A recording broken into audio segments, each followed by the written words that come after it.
What's up, everyone? Welcome to another Mograph Mocast. I'm Dave. And I'm Matt. And joining us today are the folks over at the Monday meeting. You know them, you love them. Mark Cernosia and Liam Clisham. Hello. Hi. Hello. And Mograph is a supplement to our site, mograph.com, which is a motion graphics tutorial site with tutorials, plugins, podcasts, and other Mograph stuff. And on the show, we talk about everything ranging from motion graphics to Cinema 4D, After Effects, plugins, render engines, doing business, doing taxes, being a contractor, or working for the man. You can email us, info@mograph.com. Let us know what you think about the show. And we're going to get right into it. This is going to be a short show. No, it really is, because we're exhausted. Yeah. French Monkey in the house. What up, French Monkey? What's up, Tesla Rock, all the people showing up. Just a quick reminder, make sure that you sign up and subscribe for the mograph.com channels now. Yes. Because those Brograph ones ain't going to be around that much longer. Nope. We're just streaming out They're of literally the just sitting there hearts. collecting dust, waiting to be put out of their misery. Yeah. So make sure you subscribe. So we got a lot to talk about, and then we're going to show some of the interviews, or all of the interviews at the end after we sign off with you guys, just so that'll be up on this stream as well, because it will be on the audio version of the show. The first thing we're going to go over real quick is the NAB madness. Yeah. I don't know what you Which want to call it. madness are you talking about? Okay, Yeah. so y'all may have There's so noticed much that we madness. did not have a show last week when we normally have a live NAB show. We apologize.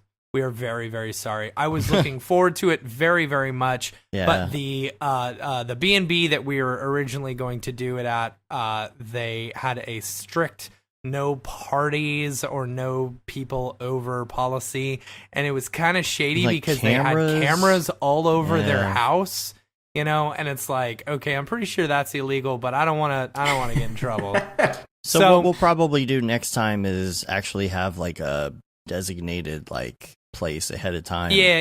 We'll probably, get And all that info out early and get the address. My and all thought that. was next year we'll probably end up, at least I know I am. I'm going to skip the media motion ball next year. Right. And I would like to do the podcast that night, because then we can do it early. We can get it out of the way, And then go then gamble. we can go gamble. Yeah. Sounds like the penthouse suite at MGM's, prime for the taking for that, It's Yeah, probably dude. nice and cheap. Maybe we should do that. Of course, their internet there sucks. Well, I know that next year things are changing as well, so that's kind of one of the things that we gotta. We don't know when the figure parties are going to be or what day they're switching everything around, because NAB next year is going to be on Sunday. Starts on Sunday and goes till Wednesday. Sunday. So hopefully that's good. I think that's going to be good news because it's going to get more people out. And yeah, I'm excited about it. Yeah. So we'll quickly recap everything we got in. We went to the, what would you call it? It's the beer house party. So it's Yeah. School of Motion, Motion Hatch, Grayscale Gorilla, Motion Hatch, Video who else? Copilot. Video Copilot. Yeah, Anybody else on the ticket there? I think that was it. Action Yes, effects. this is live. Motion Hatch. What else? Motion Array. Yeah, I think that's a lot all of people showed up. It was great. We passed out all the buttons there, which the buttons went over really well. So I didn't think they were going to go as well as they did. Like I was not a believer. You weren't a believer. I was not. I was like, why are you killing yourself making all these buttons? But everyone seemed to have a really good time with the buttons. They did not serve their original purpose. I would like to point out, no one knew who anyone actually was. But yes, Collector's items. They were collector's items. Yeah, It's almost like your avatar needs to be a bigger button, and you just get one See, of that's those. good. That's good. And you put it in the middle. Sure, or why not? something. Let's buy another button We need making a machine. sash. We need a sash. I don't know. We'll figure it out. They went over well. Got to meet a lot of people. The thing that I was upset about is, of course, this is going to come back around to the Camp Mograph thing, is that when you're there and everybody's there and you don't have, there's so many people there, like, you don't get to talk. It's like a wedding. You don't get to talk to everybody. You don't get to, you get like 5 minutes. And there's some people that came up to me and they're like, one guy's like, I came from Nova Scotia and I love your podcast. And I got to talk to him for literally 10 seconds. before somebody like grabbed me and needed me to go do something, and I was literally talking to Sage about this not 5 minutes ago. And I was like, dude, I am so sad that we didn't get to hang out more. And the thing is, like, with a big group of such a big group, you know, it's hard to have those one-on-one conversations anymore. And it's like, those are the things that I really cherished about, you know, NAB and stuff, is like those one-on-one conversations. I did get to have some with a lot of people who, like, I don't normally get to. Like, I really got to hang out. I got to hang out with Brett Morris a lot. I got to hang out with Casey Hupke. I got to hang out with Jeremy Cox, you know, and it was cool having those conversations. But like Sage, I didn't get to hang out with barely at all. Ariev, I barely got to hang out with at all. And it's like, you know, I feel like, I don't know. It's sad. It's too sad. schmoozy. Like, Yeah. Yeah, that's true. No, I'm joking. It's true. It is my fault. I'm a total jerk. Yeah, Claudio, no, you're right. There were too many cooks. There was a lot of cooks in the kitchen, you know. And I'm a social butterfly. I like getting out. I like saying hi to everyone, but then I feel really bad that I don't get to talk to everyone. I love those personal one-on-ones that you get with people. Like, you know, Chad just so happened to be at the hotel, like right when I was about to leave, and I was like, hey, let's go grab some breakfast. And it was nice being able to have that one-on-one. It's like I missed that with everyone else. Yeah. Totally. On the last night when we went to dinner, there were a lot of us. But we were sitting just at a table with Nick and Chad. Yeah. And just chilling and just I would like to point out Nick, like, that I was the very last person to leave. I was the first one to get there and the very last one to leave. So I spent the Whiskey Down. Like, everyone left. I was the last one to go. I was the last person to step out of that bar, you know, because I just wanted to spend as much time with people as possible. Yeah, it was nice to be able to, in those moments, to sit and just be able to talk for like an hour with people. Yeah. You know, like Nick and Chad at that last night. It just depends on where you end up going, who you end up sitting with. Yeah. Sometimes, you know, it's just coincidence, I guess. And there were so many other people. Ash, there's a guy named Ash that came to karaoke party. I got to talk to him for like 2 seconds. It's like, you know, you want to meet new people too. And I think some of the problem for like me and Matt is that when we're working the booth, if we need to do something, like, we can't just hang around and, you know, we have to go back in the booth, like, if something comes up. So we don't have as much time, but, you know. Yo, shout out to the monorail pass too, because I feel like I rode to the show on Monday with Brett Morris from Ranger and Fox, and just like chatted like one-on-one the whole time, you know, so you never know who you're going to actually run into and whatnot. So like, just those little moments are nice in the whole hustle and bustle of the whole show. Yep. And then Monday we had, okay, here's the thing. Let's talk about this for a minute. Let's talk about the fact that Media Motion Ball we need to stop doing that. Yes. Yeah. Okay, that thing is so long and drawn out. Yeah, y'all mentioned this on the Monday meeting, or no, JC mentioned this on the Monday meeting, and I think he's totally right on this. So 2 years ago, Red Giant gave away their entire suite to everyone, and it was awesome. It like totally made everyone's night. Last year, that place was jam packed full of people, you know, and it felt very dull. This year, I mean, we had the fun part of playing Chris Schmidt's dot race type stuff, you know, and that was the highlight of the night. Yeah, you know? It was. And if you've been to Half Res or something like that, that's real. That's not the highlight of the night, because Half Res is just so much bigger, you know. And if that being the highlight of the night, it's like, okay, you know, like. It's just they just take so many breaks. They're like, hey, we're gonna do this thing, and then we're gonna sit here while you guys chat for like 10 minutes, and then we're gonna give away one prize, and then we're gonna make you sit there and chat for 10 minutes. Yeah, and before you know it, it's been 4 or 5 hours, and all you've done is sat and had a couple drinks. Yeah. You know, like, if you want people to do the food, you need to get people in and just move it along. The food was better this year. I'll say that. You know, honestly, if you just had a room full of pizzas with a bunch of a room full of people with a bunch of pizzas, like, honestly, that's enough. That's all we really need. You know, just a chance to just hang out. You know, but then there's the crappiest part. I'm like, man, I could really use a Diet Coke. I'm gonna go get a Diet Coke. $12. Yeah. I know. $12 I for think a it's the freaking mix Diet of Coke. old school and new school people. There's people there that all know each other from like 20-something years ago at NAB, and it's great for them.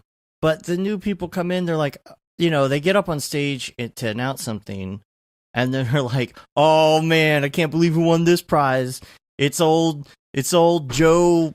Old Slappy McGee. From like, oh, you remember his shenanigans back in '89 NAB? And it's like, okay, that's great, but I don't know you guys. And so it's this weird mix of, because I'm sure we'll be doing the same thing in 20 years, right? Yeah. Remember when old the Clish karaoke got party. he had to put the drop down on, brought out his claws. But like, I don't know. I feel like the mix is really weird. I feel like it's long and drawn out, and maybe they should think about revamping it before everybody just kind of stops going to it. I just, I'd be willing to throw in some suggestions. I would still go if they wanted to maybe do something and change it around. We'll but start it's our not own our thing event, with and blackjack. it's kind of something that's been around, and I don't know.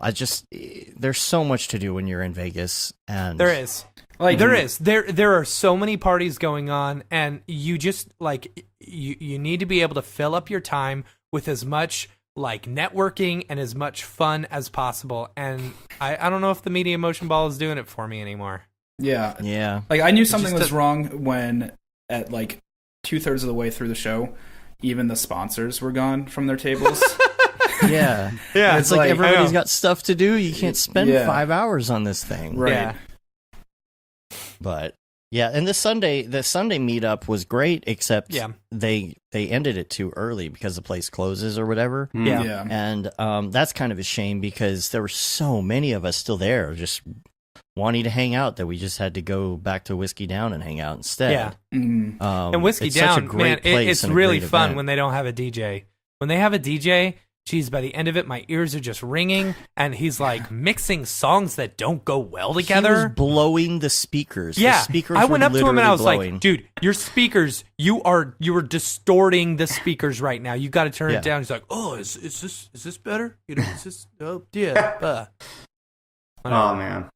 Yeah, so, I was trying to talk to Max on Rick, and my ears were literally ringing. Mm-hmm. And I looked over at the guy, and he's just like, "Yeah," like he was so get into it. Yeah. And I was like, "You're behind the speaker, so you're not taking all of this." Whatever. It's like I don't have a monitor. Yeah, but Monday. What do we do after that Monday? I guess did we go gambling? We went gambling. Monday was a gambling night. Yeah, oh, my goodness. that was the Casino Royale night. So we had a lot of fun Casino Royale. I was up, I was down, I was all around. Yeah. After 4 hours, I ended up only $20 down.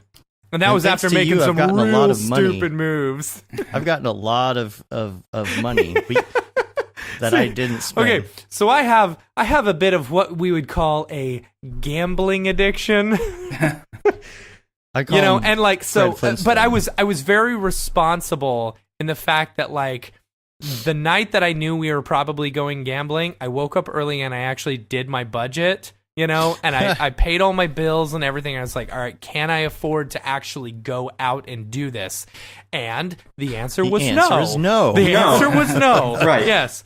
So, Dave and I were at the Media Motion Ball. I was like, hey, Dave, we should give ourselves an NAB bonus. He's like, didn't we just do that? And I was like, yes, and I already spent it.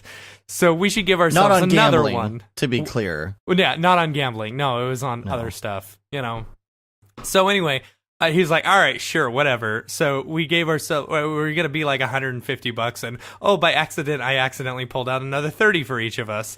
So... It's got to be fair because it's got to be even. The Right, thing is that I'm not gambling, so every time he pulls out a bonus, quote unquote bonus for gambling, I make all that money in pocket. He just puts it away. Oh, it's and so so great. the next day, hey, so you want to do another bonus? This is the best part. Hold on. Yeah, I did ask for another bonus. Oh, yeah. I gave you some money. So I ended up losing all my money at craps, right? And then I went and found Dave, I was like, hey, we can go or we can stay, whatever. And he's like, let's play some roulette. I was like, all right, give me $20.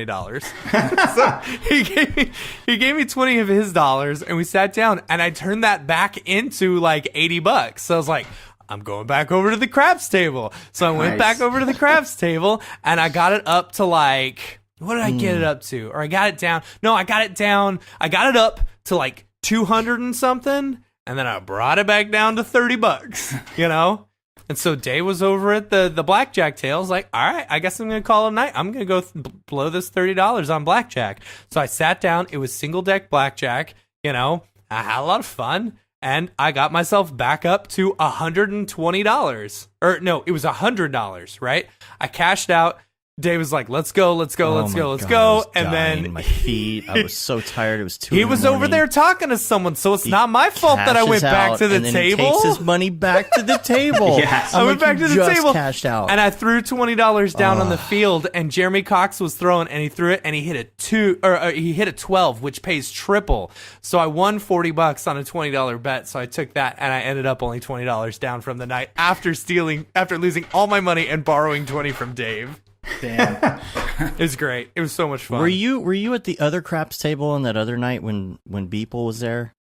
Yes, I was, and I lost money quickly on that one.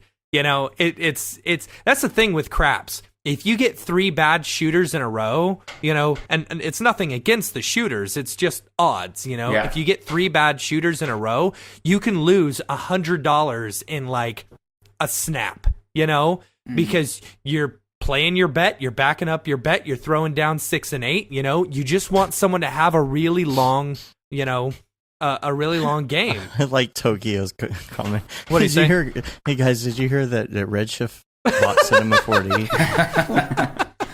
That's funny. Yeah, so Anyway. basically it was like you go to the roulette table, you win your money back, and then you go back to the craps table. That is the general rotation. Yeah, totally. Yeah. Because roulette, I can always win. I'll never lose on roulette. Ever. The way that I never the way that I play. You let it ride. You just kept doubling it and doubling it. I was like, I had had like $20, and I was like, all right, I'm just gonna throw this whole $20 on black, and then the $20 came, or I won, and I was like, I'm just gonna let it ride, and then I got $80. I was like, all right, cool, let's go. That's how you gotta do it. That's how I do it. So That was a fun night, though. We ruled that table night, for 4 hours, which was people awesome. who will remain nameless making comments to hookers. It was just a crazy night. Skittles. and yeah. And he ended up getting 2 C4D tattoos. Oh my fun. goodness. Yeah. And then Tuesday. Now let's go on to Tuesday, and then we'll quickly talk about Wednesday and Thursday after that. But Tuesday was the pinball party. Yes. And the karaoke. The unfortunate thing about the pinball party is that a lot of the fun also happens in the back patio area where they have the food trucks.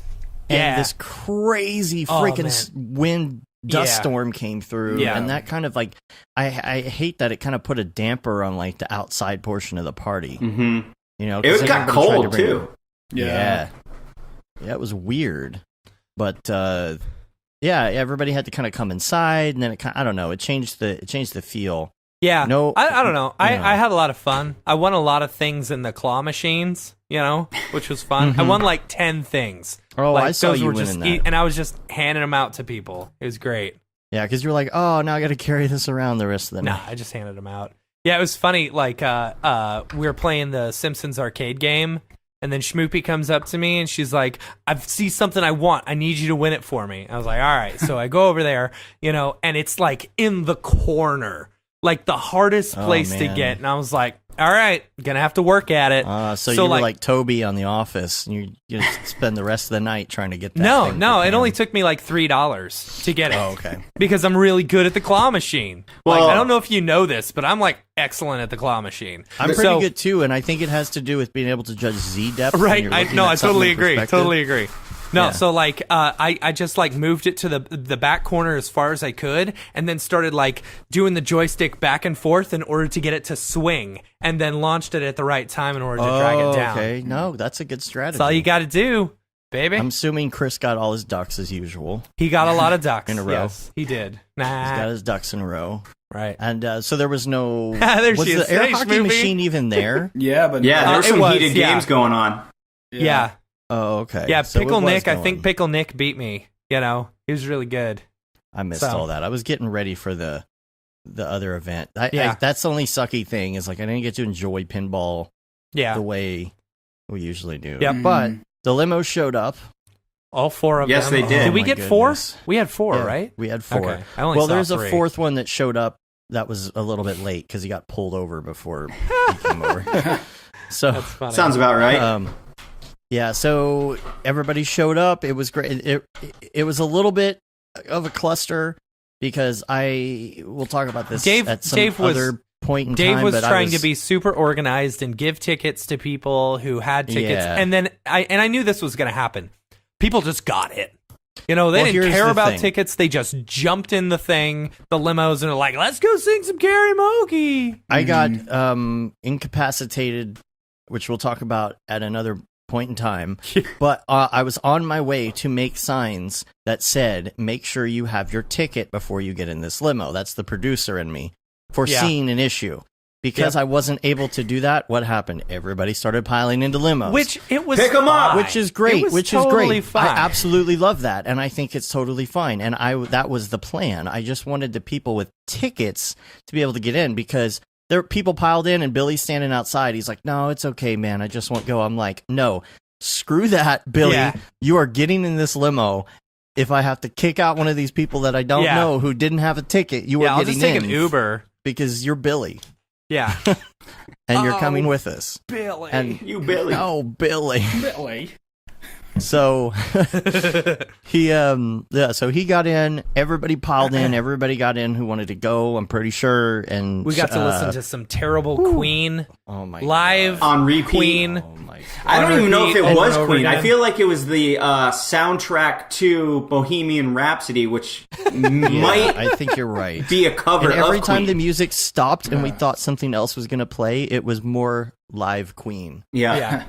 And nobody could figure out. No one could figure out Bluetooth. But we had all the stuff and things in there. We had a bottle of Jameson with a Mograph.com logos on each limo. We had EJ's beers with our Mograph iDesign koozies. Which we got a bunch of those left over actually because. But we're going to be bringing them. We're going to go to Colorado C4D in May. Yeah. And so we're going to bring the rest of them with us. That'll be believe fun. What day is that? With Octane That's Jesus. 13th or something? It's the third Thursday will be Colorado. Third C40. Thursday. That is the May 16th. So if you're in or around the Denver area, make sure you show up to the Colorado C4D meetup. It's going to be a good one because we'll be there and Ariev is going to be there. So it's going to be fun. So, then we went to the most epic karaoke party. So much fun. Good call, EJ. Good call. EJ, you did a really good job on that. Yeah. So.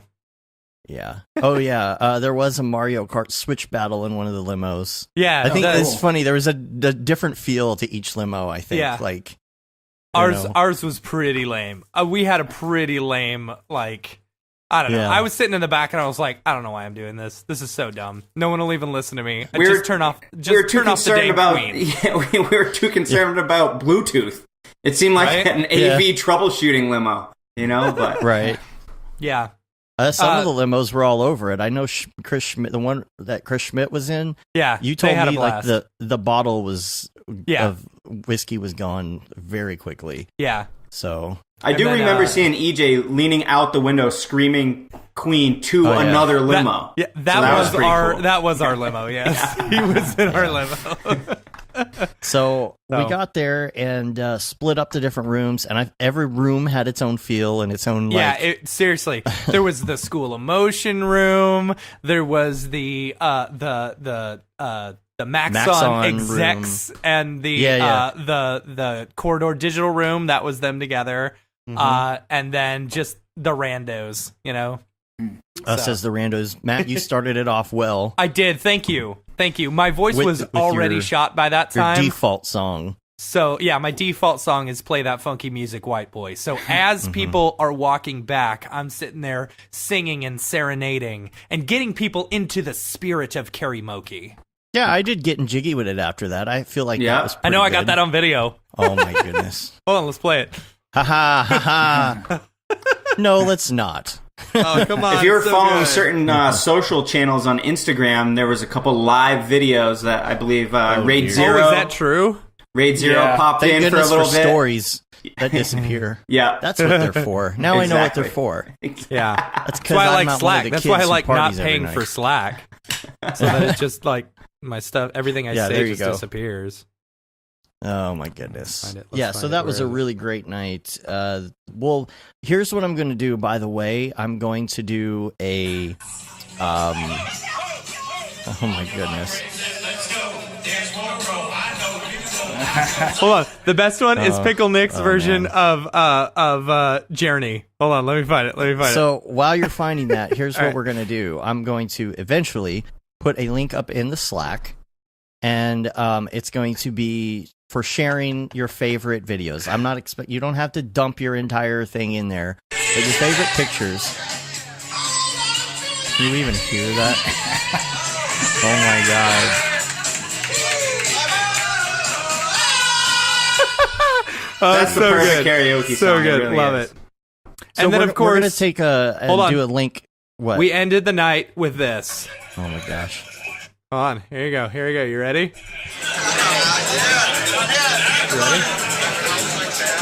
Get you ready. What you need to do is take all your dreams There you go. and just do it. Brodor was walking around and he was like, man, I think Matt wants me to do the thing, but I think he forgot. I think he forgot. So like, I almost went and reminded you at that point. That's funny. So Rick's on the chat right now. He's oh man, I'm scared right now. Agreed. what happens at karaoke should stay at karaoke. Anyway, I've got a link that I'm going to be posting. It's a Dropbox file request link. You can put your favorite pictures and movies in there. Going to have a cool little like recap video thing. Obviously, like we don't want anything too ridiculous, you know, if it's gonna like get someone in trouble or embarrass them or something. But we do want to have like we've got all this footage from the week, and so we want to do like a really fun recap. So look for that link, send your favorites in, and I'll get to that hopefully eventually. If it's embarrassing or incriminating, just use content-aware fill, right? And just, Right? Right. take it out. Yeah. You're good? Yeah, All right. it'll make it look like you're using a two-way radio instead of holding a gun, you know, Spielberg style. Yeah, totally. Yeah. So that was Tuesday. Wednesday, what did we do Wednesday? I don't. Wednesday, remember. What was Wednesday, we all went and did Top Golf. Oh, yeah, and then yeah, we we hung did out at Whiskey Down like you afterwards. do, and then Thursday we had dinner and a show. Well, Wednesday night was also the night that we did the craps at the table, and people had never played craps before, right? So I hit up Nick. I was like, hey, dude, let's go play some craps. You know, I hit up Casey Hupkins. I was like, let's go play some craps. And, you know, so we all ended up at the table, and I lost my money really quick. You know, I was like, all right, this is a good reason to go to bed, right? So Beeple comes up later, Oh my gosh! and he's got like Nick told me this story. $1,000, right? Nick told me this story. He's got like $1,000. He's like, how do you play this crap? How do you play this crap? You know? And so like Craps crap. he throws down $300 on the pass line, right? Which you don't know. It's a $10 minimum. There's no reason why you would throw $300 on the pass line. So the pit boss comes up and he's like, hey, is your friend, does he know what he's doing here? He's like, it's his money. He knows And what you're he's like, doing. I don't know. I don't know what I'm doing. I don't think so it was anyway, $300, but they roll, hits a freaking 11. He just doubled his money right there. Oh my So he went. It's like it doesn't matter. Like people just can't lose. That's what it is. You know, he just cannot lose. So he ended up like up hundreds of dollars because he just kept making stupid decisions. he's like Parker Lewis. Is that his name? Right? Yeah. Parker Lewis can't lose. Parker Lewis Yeah. can't lose. Well, I have a theory that if you gamble sober, sorry, Matt, you're better at this than me. I just automatically lose. I have to be almost like not really understanding what's going on and just putting stuff down. See, my problem is I'll start getting up, and I don't know when to say, okay, that's enough. That's called an addiction. I don't. Yeah, it's true. What I want to. If I'm gonna win, I'm gonna win big. Yeah, true. Like I'll walk away with $1,000. And Casey was telling me, and this is a mistake. Casey Hupke, he gets in my brain. He's like, never count your chips. It's bad luck. And I was like, okay, never count your chips. It's bad luck. Let's not do that. I'll make sure that I'm not counting my chips. And then I'm looking down and I got a lot of chips. And I was like, oh, I want to count my chips, but I can't because that's bad luck, And then I realized I probably have like $300 there. And I should just walk away, but I can't count my chips because I don't know. That could be $60. Who knows? But I can't count my chips, So stupid. That's why they're color-coded. You take the black chips, the $100 chips, and you just put them in your pocket until you forget, and you wake up the next day and you're like, sweet! That's a smart idea. Yeah. Jeez. That happened. Well, we have two other things that we want to talk about today. Other than gambling. Yeah. This is a motion graphics podcast. So, the first thing we're going to talk, this is all the FOMO. This is FOMO. Yeah, sorry. All FOMO. The FOMO's over. So now we'll get to the actual the big announcement, which was, like Tokyo Megaplex said, Redshift bought Cinema 4D. No, Cinema 4D bought Redshift. Maxon bought Redshift.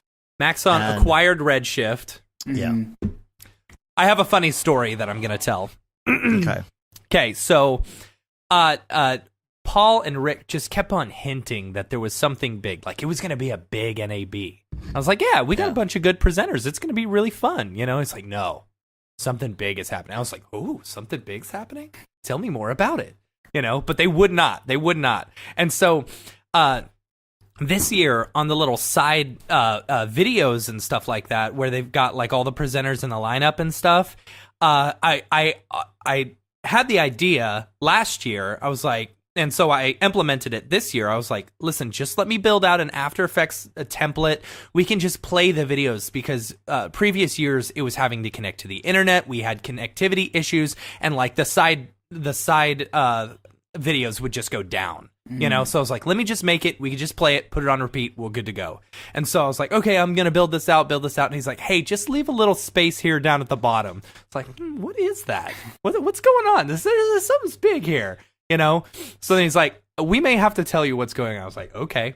So the next day, I'm trying to figure it out all weekend, and so Sunday, we're walking to the convention center and I say, Rick, you got to tell me now, did Adobe buy Maxon? And he kind of laughs, I was like, okay, it can't be that. Yeah, it's not that, right? So later on in the day, Rick's like, okay, we're going to have to tell you, let's go back to this conference, center, blah, blah, blah. And we're walking back, and I'm like pumped. I'm super excited to know things ahead of time. So we go into this room, and I'm eating pizza, right? So I've got a mouthful of pizza, and it's super embarrassing because I got a mouthful of pizza, right? So they sit us down, and David McGavran, the new CEO, he says, I just want to let you guys know that we've been acquired by Adobe. And I went, oh no. And like my mouth was agape and pizza was falling out of my mouth. Like literally it was super embarrassing, and like, so upset. I was like, I had felt like I had just been fired from a job, and that like my wife said she wanted a divorce. Like that's how heartbroken I was. And then he's like, nah, we're just messing with you. I was like, great. Oh, that is not a funny joke at all. That is not a funny joke. I was like, and then he told us the news that they had acquired Redshift, and I could not have been more excited for it. It was such good news. Really great news. Yes. So I'm gonna get David McGavran back sometime. I can't. It's gonna be a surprise. There you go. I don't know when. He is in the Slack now. Yeah. He is, yes. Yeah. And actually, I'll read you something that he said regarding it. He said, He's in the general, and he said, "This is a shockingly busy channel." He said, "Not sure I can keep up, but I'd like to say hi and make sure you hear this from the horse's mouth, the details. 1, Pro Render will be in R21. 2, we will continue to support other render engine plugins like Octane, etc. 3, Redshift will support other hosts. 4, Redshift will still be sold as is. 5, yes, we will work together to make the C4D integration even better. Help, I guess I need a cool handle now." So, yeah. Oh, yeah, it needs like an avatar too. Straight from the horse's mouth. I think this is a great thing for Maxon. I think it's a great thing for Redshift. In my opinion, I only see it as positive because now Redshift doesn't have to focus necessarily on sales. They can just focus on development, and it's great for the C4D world, especially, now Maxon will be able to make a lot more money, selling the render engine to other users as well. They'll be able to, and hopefully that may convert a few people over to C4D as well. Who knows? Yeah. And Liam, you got like things are looking up. Copious notes on this, right? Yeah, because I talked to Nick, who's the CEO of Redshift, for like 20 or 30 minutes afterwards. Like a few of us were, and Billy was there, and a couple other people. And pretty much just what you said. It's all good things, and I couldn't really understand why people were getting upset online about it too, because Nick confirmed, there's so many percentages of users on Cinema 4D, but there's so many percentage of users on Houdini and Maya and Max that getting rid of those would be like a detrimental hit to the income from Redshift and all those other plugins. Yeah. So that's not going to go away. Second, Panos Online immediately announced that they had already brought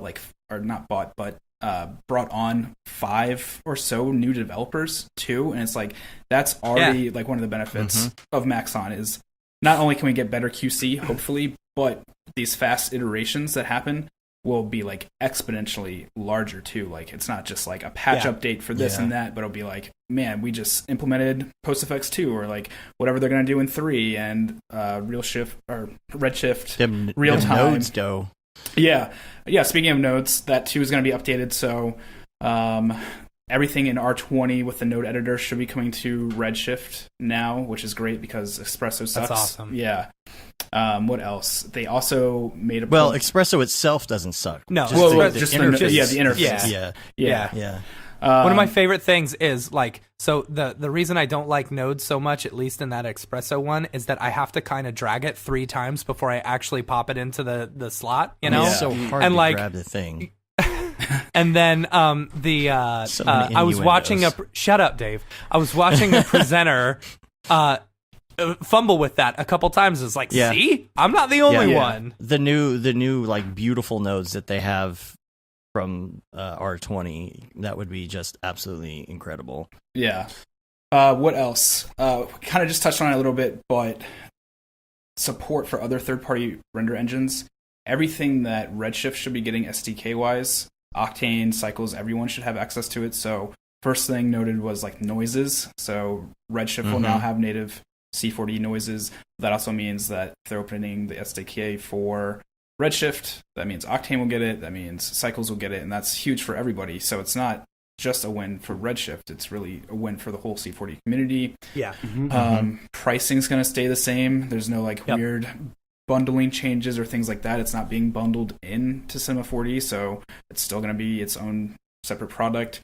The way that I've kind of been explaining it is kind of Nemetschek owns Maxon, and Maxon now owns Redshift. So you can just kind of think of Maxon as a parent company mostly. Nothing else really changes except just resources are going to be allocated a lot better and make it a lot easier for Redshift to develop. Yep. Yeah. It's you got to think of it in those kind of terms. Like Glenn says, Maxon's not quick at releasing new iterations. Well, they do point updates all the time.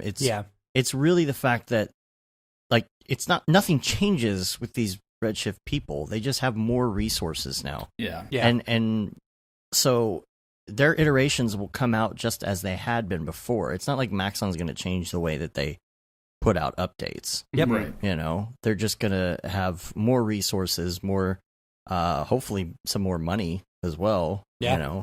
And I don't know. I think the integration is going to be great. Yeah, it's going to be great. Yeah. All right, I got 30 minutes, so let's get into the meat of it. Sure. Okay. Yes, let's go to Camp. Do we have anything else we want to say, or are we going to Camp Mograph? NAB was fun. Yeah. I'm looking forward to next year. Yeah, I'd say like the only thing you were just talking about, like more people crossing over, definitely seen a spike since the announcement. Like I've had like a 15 to 20% increase in people looking at stuff. Cool. Yeah, so I'm hoping people switch over. But yeah, that's it for me for Redshift. Cool. Yep.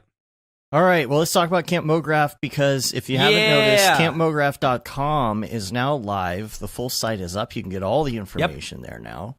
So, go ahead.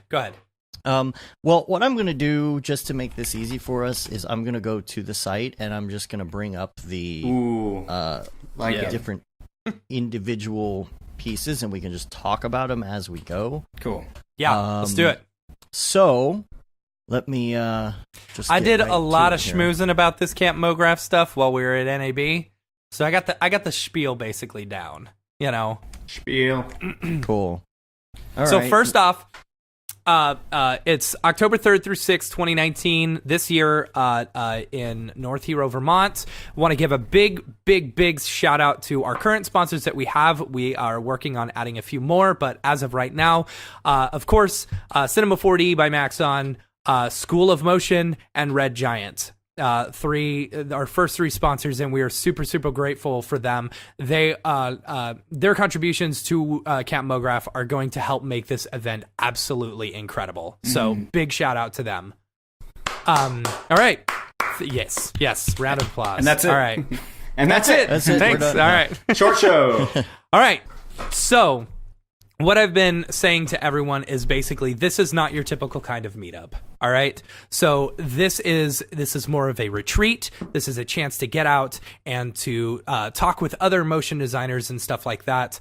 There's going to be tons of your typical camp activities. So we rented out basically an entire YMCA summer camp. So it is a legit summer camp. This is not us just like getting a bunch of campgrounds, and then being like, okay, right. you guys and girls, you just camp out there, Go have fun, guys. Yeah. Go have fun, people. It's going to be great. So no, this is a straight up YMCA summer camp. It's going to be a lot of fun. You took away my cheat sheet. So were you looking at that? I was, but that's okay. No, it's okay. No, I've got it up over here. I got you, fam. So we're going to have the typical camp activities, painting, tennis, basketball, fishing, archery, canoeing. The fishing part, I'm super excited. You don't have to bring your own fishing pole. Like, it will actually be available for you, as well as the canoeing and stuff like that. It's going to be a lot of fun. And so what you can kind of expect each day. So starting out, here we go. So the first day you fly in, there's the closest airport is Burlington Airport. It's about 45 minutes away. If you're in Canada, you can go to Montreal. Montreal's only about 90 minutes away, but you will have to cross the border. Or any international attendees, Montreal has some really good cheap flights, and even if you're coming in from LA or whatnot, there's always good deals through Montreal. We wanted but you to would give have people... to like exit the country and go back in. Yeah. We wanted to give people options because sometimes flying into like say Albany or even like Boston Logan is cheaper to do that and to rent a car than it is to fly into Burlington. So we just wanted to give people options. Yeah, it says Burlington's an international airport, which it is technically, but it's not a big airport, just FYI. Yeah. So if you're flying into Burlington, we will have shuttles. We haven't figured out the exact shuttle schedule yet, but we are working on getting a shuttles to pick people up at random or at pretty steady intervals. Yeah. To take you to the camp. So the first day there won't be any workshops. It's just going to be a chance to get in your cabin or set up your tent or even get checked into your B&B, and we'll get to that in a minute. There won't be any workshops. It's just a chance to get settled and to start like talking to people. Later on that night, we've been working on maybe having a fireside chat or we may just do drinks and hors d'oeuvres and just dinner and stuff like that. Like a chill night. Just like a chill night. Just talk. So we will probably still be able to do all the typical camp activities when you get there. So it's going to be a lot of fun. The next 2 days are going to be filled to the brim with workshops or relaxing, and it's going to be go at your own pace. You can either participate in these workshops or you can just come and do nothing for 2 days. It is all up to you. So we will probably have sign-up sheets for each of the classes so that we know we don't want these to be too big. We're planning on having anywhere from 7 to 10 different workshops that you can attend, and we want to make sure that the classes or that the workshops are relatively small and personable, so that we're not like jamming 50 people into one workshop. But we will do the same workshop multiple times. Yes, multiple times throughout the day. Throughout the day and throughout the 2 days. Yeah. So the workshops will either be anywhere from like an hour to hour and a half, and we'll have multiple ones throughout the day. So, or you could just chill, play Dungeons and Dragons with your friends over in one of the things. So it's whatever. It is a chance to relax and just to, get to meet people and hang out.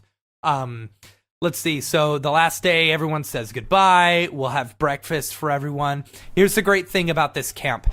All your meals are included. Breakfast, lunch, and dinner every single day. And for the price per person, it is way, way affordable. And that includes keg beer, right?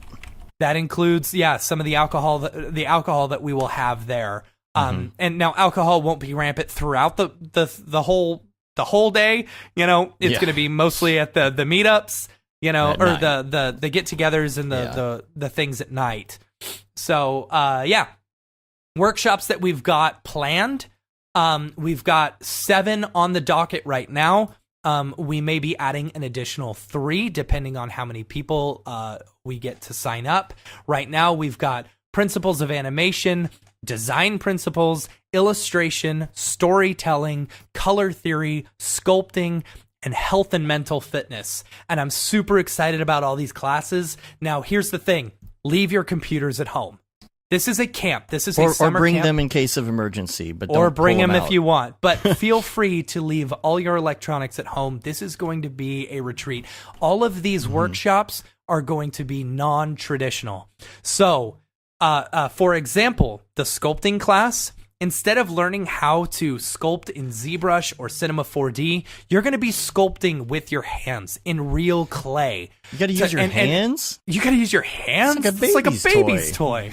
No, so you're going to be sculpting with your hands and figure and the teacher will be talking about how this correlates with different programs like C4D or like ZBrush, right? So that you can take some of these real world concepts and actually move them over into motion design. Or you could just chill all day and go play Dungeons and Dragons with your friends in the mess hall. All right. Or go canoeing. Or go canoeing or go fishing. I know I want to spend a lot of my time fishing. So then every night we're going to have a fireside chat. We're super excited to announce the lineup. We've got Aaron Swarovski, the owner and executive creative director of Swarovski Core. And then we've got Ryan Summers as well, the creative director at Digital Kitchen. These are going to be, it's a killer lineup as far as these fireside chats go. And and the fireside chats are more or less like a Q&A, open discussion. They might kick it off with kind of a topic or something to start kind of getting the conversation started. But we run the weekly podcast, so it's not too hard to come up with questions on our own, give a bit of their background, whatever. But we're going to open it up to all the different campers. This is going to be super chill and super relaxed. And there's some other people too that we're going to announce on here this week. So we've got a lot of the workshop teachers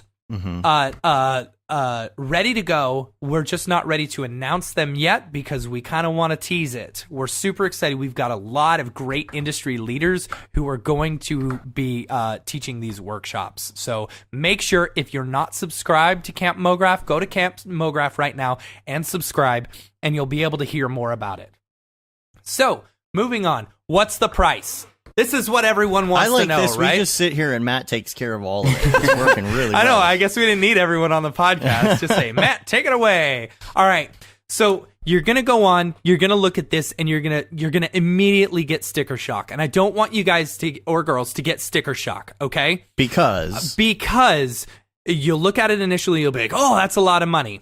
But it's really not when you break it down individually, okay? Well, this because you're looking at prices for 4 people. You're looking at prices, right, exactly. So the prices range anywhere from $425 to $525 per person, which if you think about it this way, you're getting lodging, or you're getting a place to stay, and you're getting food for 3 days, basically, which if you go anywhere and try and get a vacation where there's food provided and lodging for 3 days, you can't find that anywhere. And alcohol and non-alcoholic drinks. Alcohol, non-alcohol, yes, and as much activities.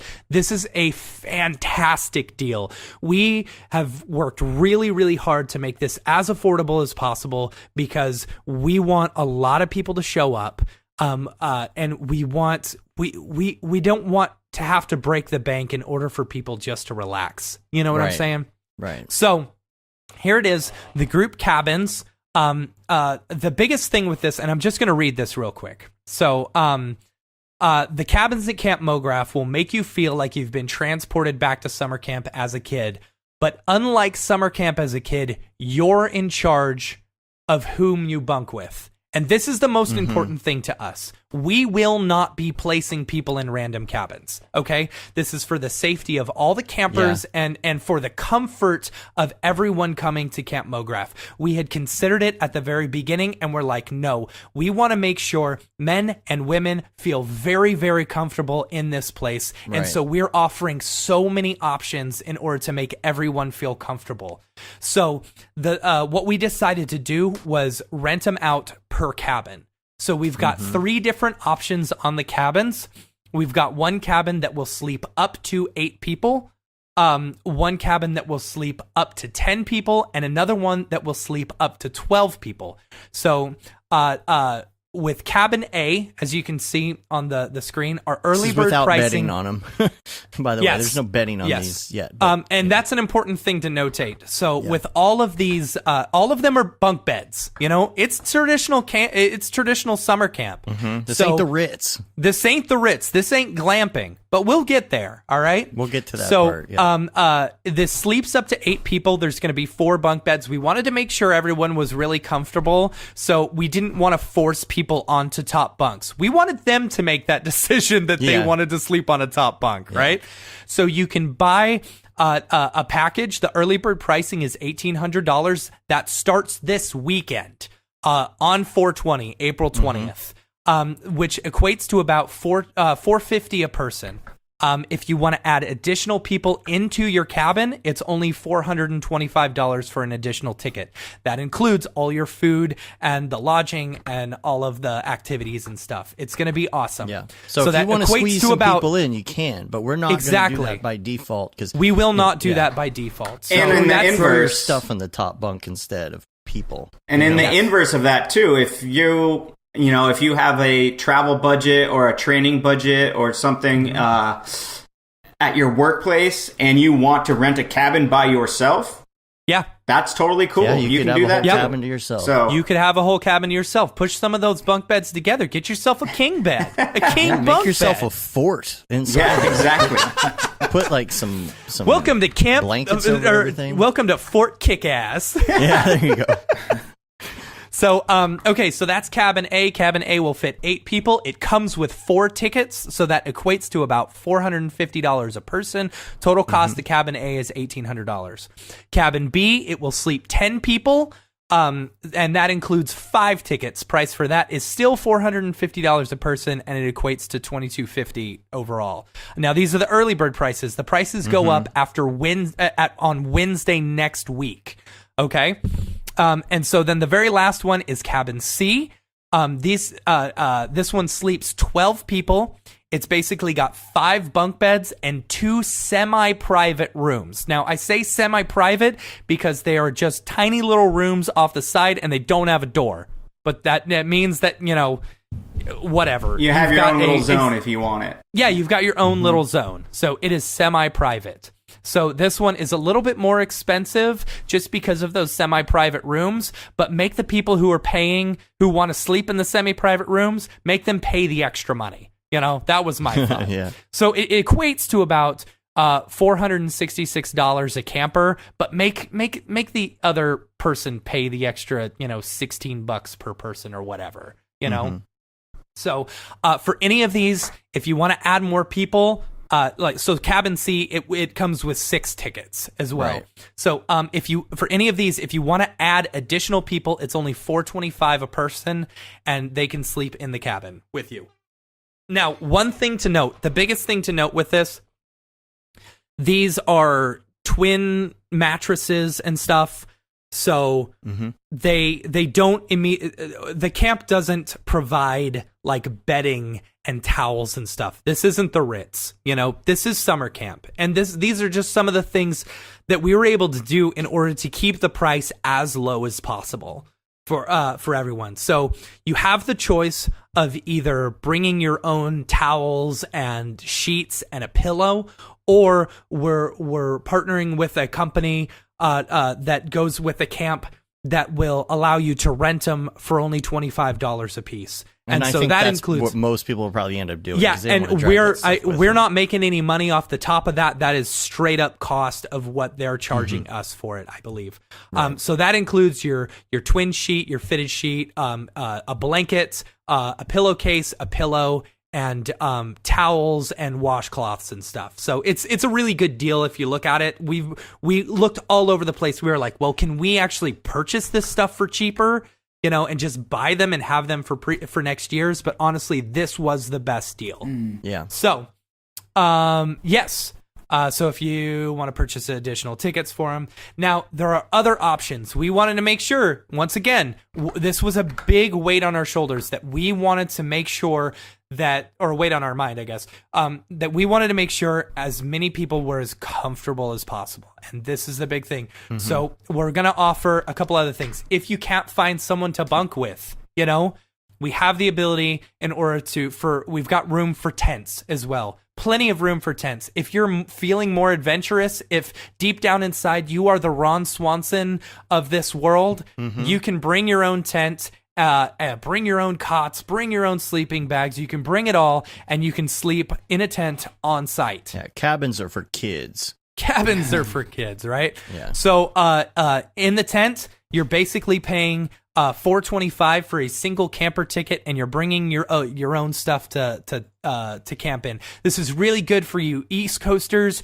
who are only a few hours away, and you're going to plan on driving anyway, and you can bring all your stuff with you. Pack up all your stuff into your car and then glamp it out like crazy. Now, for those who don't feel like roughing it, who don't like the idea of sharing a tent with people. Oh, and here's the other thing. These cabins, they don't have bathrooms. All the bathrooms are communal. So there's 4 different villages. There are 4 different bathrooms, community bathrooms within these. Each village will have a sponsor. Each village will have a sponsor. With its own flag. Its own flag, yes. So, so if you're not into that type of thing, you can always make your own accommodations offsite. You buy the single camper ticket for $425, and you can go make your own accommodations. Now, we wanted to make sure that, you weren't just getting, just having to spend a ton of money on accommodations. So we actually partnered with 2 local B&Bs, the Shore Acres and the North Hero House. Their information is on on our website, campmograph.com, and they're offering a 15% discount to all the campers if you just say, I'm looking for the Camp Mograph discount. Now, here's the thing. You're going to want to do it quickly, because October in Vermont is a destination place. Oh, yeah. That's why this is going to be such an amazing camp, because people want to go to Vermont in October because the leaves are changing. It's going to be beautiful. So if you're planning on doing the B&B route, you want to do that ASAP. Like, get that down, and get your discounts and get in there. They're only 9 minutes away from the actual camp. It's just down the street. So it's going to be a lot of fun. So we're hoping that through the different ways that we gave people as much options as possible, we want women and men to feel safe at this place. We want everyone who comes to feel safe. We've got a bunch of different counselors that we're bringing on, people who a lot of you already know. And if at any point in time you feel unsafe, you let us know immediately. We'll get that person out of there. This is safety is number one priority in Camp Mograph. We're not going to deal with anything. All right. Very true. We're taking everything really seriously. And so this was the big thing. Camp Mograph is going to be so much fun, y'all. It's going to be so much fun. I want to just give a quick follow up on the single day ticket stuff too. If you choose not to stay at camp, that there or in a tent or whatnot, there are a limited number of those tickets. So, yes. So just be mindful. If that's something that you want to take advantage of, then it's to your advantage to get on top of that ASAP when pre-sale goes live, which is this Saturday, 4/20. Easy to remember, 4/20. Yeah. But yeah, I think, Matt, that was a great kind of overall summary of the camp. Merit badges, correct? We are doing merit badges. So each of the workshops and some of the activities will be sponsored by different people, and you will get merit badges for going to those particular workshops. It's going to be fantastic. Yeah. Like this is going to be so much fun. We've taken a tour of the camp, and it is going to be so we can fit. We're capping it at 202 people, basically. So that covers at the very most. Like, that's if everybody brings as many people in their cabins as they can. So basically, we're basically no, Tesla Rock flying solo abroad is totally fine. Yeah. You can. Yeah. The biggest thing is like hit up a lot of people on the Slacks and stuff, people who you're comfortable with. Band together and get a cabin. Yeah. Or if you want to camp, just camp. If you want to get a B&B, you can get a B&B. If you're able to come solo or you're able to come with a group, it will be totally fine. And something too that makes it really easy if you're trying to find people, and we did this for NAB, is PayPal lets you set up pools that everyone can contribute into. So you just have PayPal pay for the event, and then everyone pays into that, and you're all set. Yep. And so, Vermont's a big outdoor industry state. So since we're close to Burlington, which is the biggest city in Vermont, there's plenty of places that if you do fly in and you want to camp, but you don't have a tent or whatnot, you can call some of these places and rent that gear through them, which we should probably add that stuff to the website. Spend a little bit of money and just ship it straight to the camp. True. So I guess maybe. Let me show some of these photos real quick because. You show the photos. I want to keep talking about the. So we're capping it at 202 people. Basically, that's we can either jam pack full of every single person in a cabin, or it covers the cabin plus whatever. So basically, there's 101 people that we can fit in the cabins, right?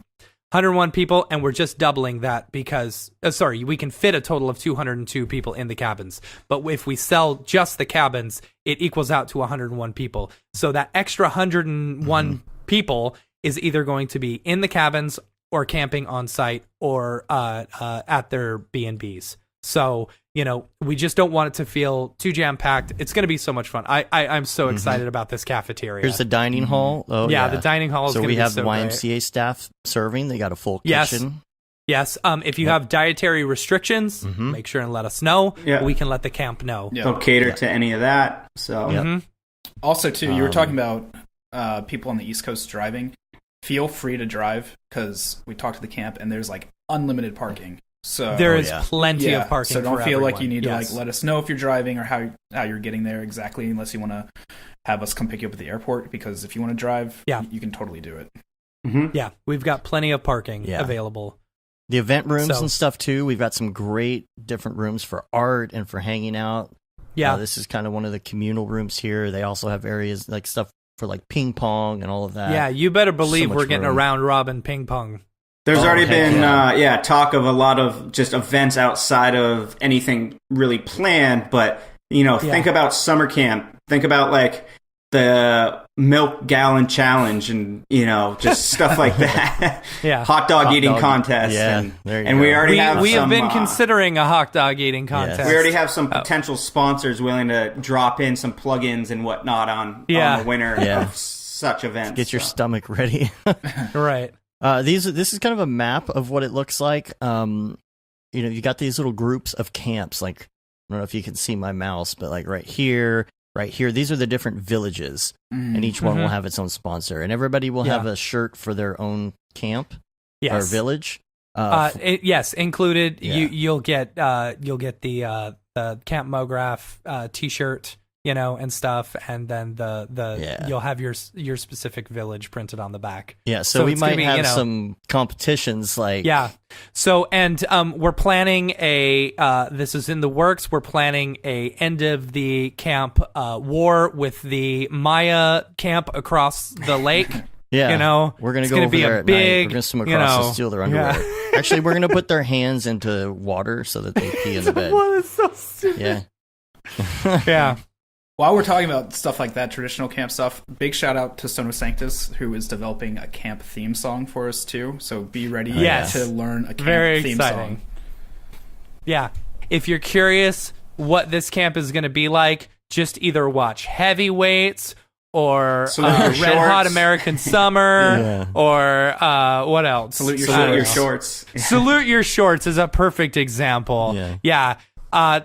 Someone will be the Donkey Lips in our group, And Pinsky, was that his name?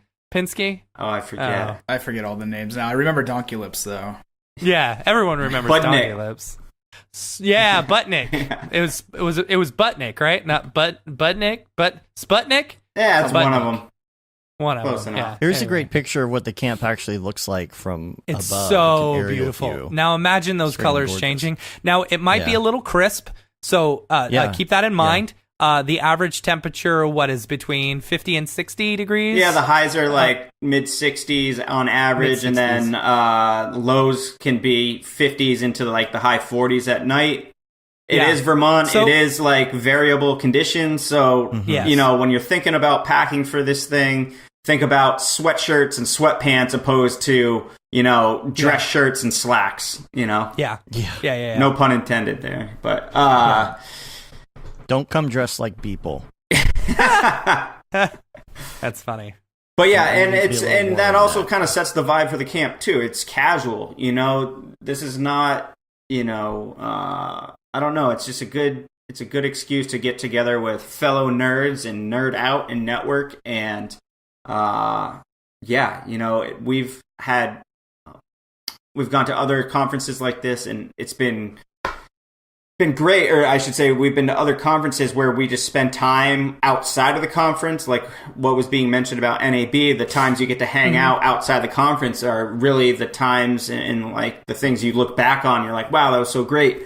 So we're really hoping to foster more of that at Camp Mograph with like the canoeing and the fishing and, just this stuff where you can go hang out. This is your chance to get the one-on-ones with those people that you really want to hang out with. Yeah. Totally. This is the chance, So, it's going to be amazing, and I'm super excited to announce who we've got for our teachers and stuff, and all of our camp counselors. Like, it's a killer. Yeah, it's a great lineup, and a lot of people you've heard of, and a lot of people that you might not have. So it's a great mix of counselors we have on the docket for this. So, we're obviously super excited about it. So, very anything cool. more we want to talk about before we head out? Any more pieces of this that we haven't covered? Does anybody have any questions? I guess too. Questions in the chats. We shall see. Free Diet Cokes, Matt. I don't know. Hopefully. We've got Matt's particularly enthused and excitable today. What is he drinking? I'm just drinking Coke Zero. Like, honestly, I've been away at NAB, so like I haven't been getting my steady stream of caffeine from like the Diet Cokes and stuff. And now it's like I'm on my 4th one this morning. I was like, yeah, let's go. Yeah, we've got some other stuff planned too. We just don't have it all worked out yet to really talk about it yet. But that stuff's going to be coming out. Like as we get closer, we'll announce all the little extras that we're adding. Next week we will probably be announcing all the workshop teachers and stuff like that, and probably the counselors. So make sure to stick around. If you guys, if y'all have not yet, make sure to subscribe. CampMograph.com. Subscribe to the newsletter because you will get instant info on when we announce all that stuff, as well as when tickets become available this weekend. Yeah. Yeah. Actually, have we decided on what time they're going live? We have not. Yeah, it should be 4:20 a.m. Yeah, I was gonna say 4:20 at 4:20. Yeah, I'm thinking it'll probably be something maybe like noon Eastern, so it's 9 a.m. on the West Coast, and it's still doable for people in London and over in Europe. That's actually a really good generic time for everybody. So yeah. But there will be only a limited number of tickets being sold in that early release. In the pre-sale. So that is very important to note. So basically, half of our tickets, half of our cabins are being put away for early bird pricing. So, but if you are subscribed to this email deal, you will get a piece of mail that says exactly what time it's going on sale for pre-sale, so that you will know. So yes. It's going to be amazing. This is going to be such a fun event. And make sure you subscribe, because everyone we've told to, we have not yet had a person say it's a bad idea, which that's good. Tells us what. I mean, just the interest from everyone at NAB alone seemed almost enough to sell this thing out. So we'll see. So make sure you're subscribing, because this thing may sell out relatively quickly. There's not the mailing list that we already had full. If we were to sell out the mailing list, then we've sold out. Yeah. Right. So that's why it's good to get in to make sure that you know exactly what's going on and when. Yeah. Yep. So hard sell. Here we go. Yeah. All right. We're gonna get out of here. Here's the deal. We usually play the week after NAB. We usually play the videos with the interviews and stuff. So I'm going to do that on the stream here after you guys take off. So if everybody on the live stream wants to stick around, I'll play those. Otherwise, I guess we're going to get out of here. And so I'll just quickly say, make sure that you subscribe to the Mograph.com everything. If you're a former Brograph listener and you're moving over, the streams will not be on everything forever. So make sure you do that. And I don't really have to go to the normal spiel. We'll do that next week when things are more back to normal. Next week we have Josh Johnson who's on next week. Who's on next week? I think so. I don't know. NAB's just like been on my mind for so long. I don't know what's going on now that we're back. But cool. Yeah. All right. So we're gonna get out of here, and I'm gonna play these videos. So we'll talk to you later. Cool. Later, yo. See ya.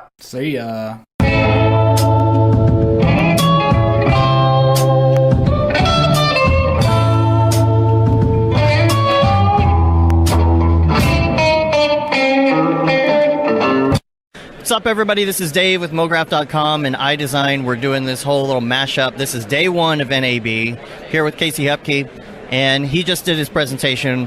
What was it about? So I titled it Casey Hupke and Abstract on Abstract Motion Design. I work for BlackBerry Silence, and I mainly work in the creation of data visualizations to represent things that are not physical. AI, firewalls, IP traffic, network interfaces, file storage. Someone needs to explain how that stuff looks, and I have the privileged opportunity to be able to create that stuff. Now, this Redshift announcement was this morning. Maxon has purchased Redshift. What do you think about that? I think it's great. I think all the stuff that's been sold to us thus far sounds amazing. I hope that Redshift licensing stays the same. I hope that everyone that has access to it and all the DCCs never loses the access that they have, and Redshift continues to support all the applications, because if it becomes a C4D specific focused thing, I think it'll hurt the product as a whole. But I know Maxon won't do that. Maxon's a family, they're friends, they support the community, they support the industry. They don't pretend like they're the only player in the business, and they just like playing with everyone. So as long as all the things that they've said are true and everything's happy, then I'm stoked. I'm stoked regardless, because just stoked. I am too. I think it's going to be great. I also want to ask you a little bit about, in your presentation, you were showing off how you were doing renders just in the viewport, just hardware renders. Where do you think the state of that's going with video games being real-time, Unreal, all these different engines that allow you to do real-time? Where do you think that's going as far as client projects? I think there's a large world where that can take over pretty quickly. I think if you were to take a tool like Unreal or Unity and make it more artist-driven and artist-friendly, you could do animated children's shows. You could very simply, because those things are syndicated 96-episode orders that just get done really quick. So if you can render at 35 frames per second, 60 frames per second, and 1080 4K with like RTX on or whatever, you can make a whole show in you're like, oh, I made this episode today, and you just pump out a 15-minute episode. Where it will land for us, I feel like, I'll always try to cheat, cut every corner I can, hack everything I can. But I love rendering a project with Redshift. But when I run out of time and hardware is working and looks good, I'm going to use it.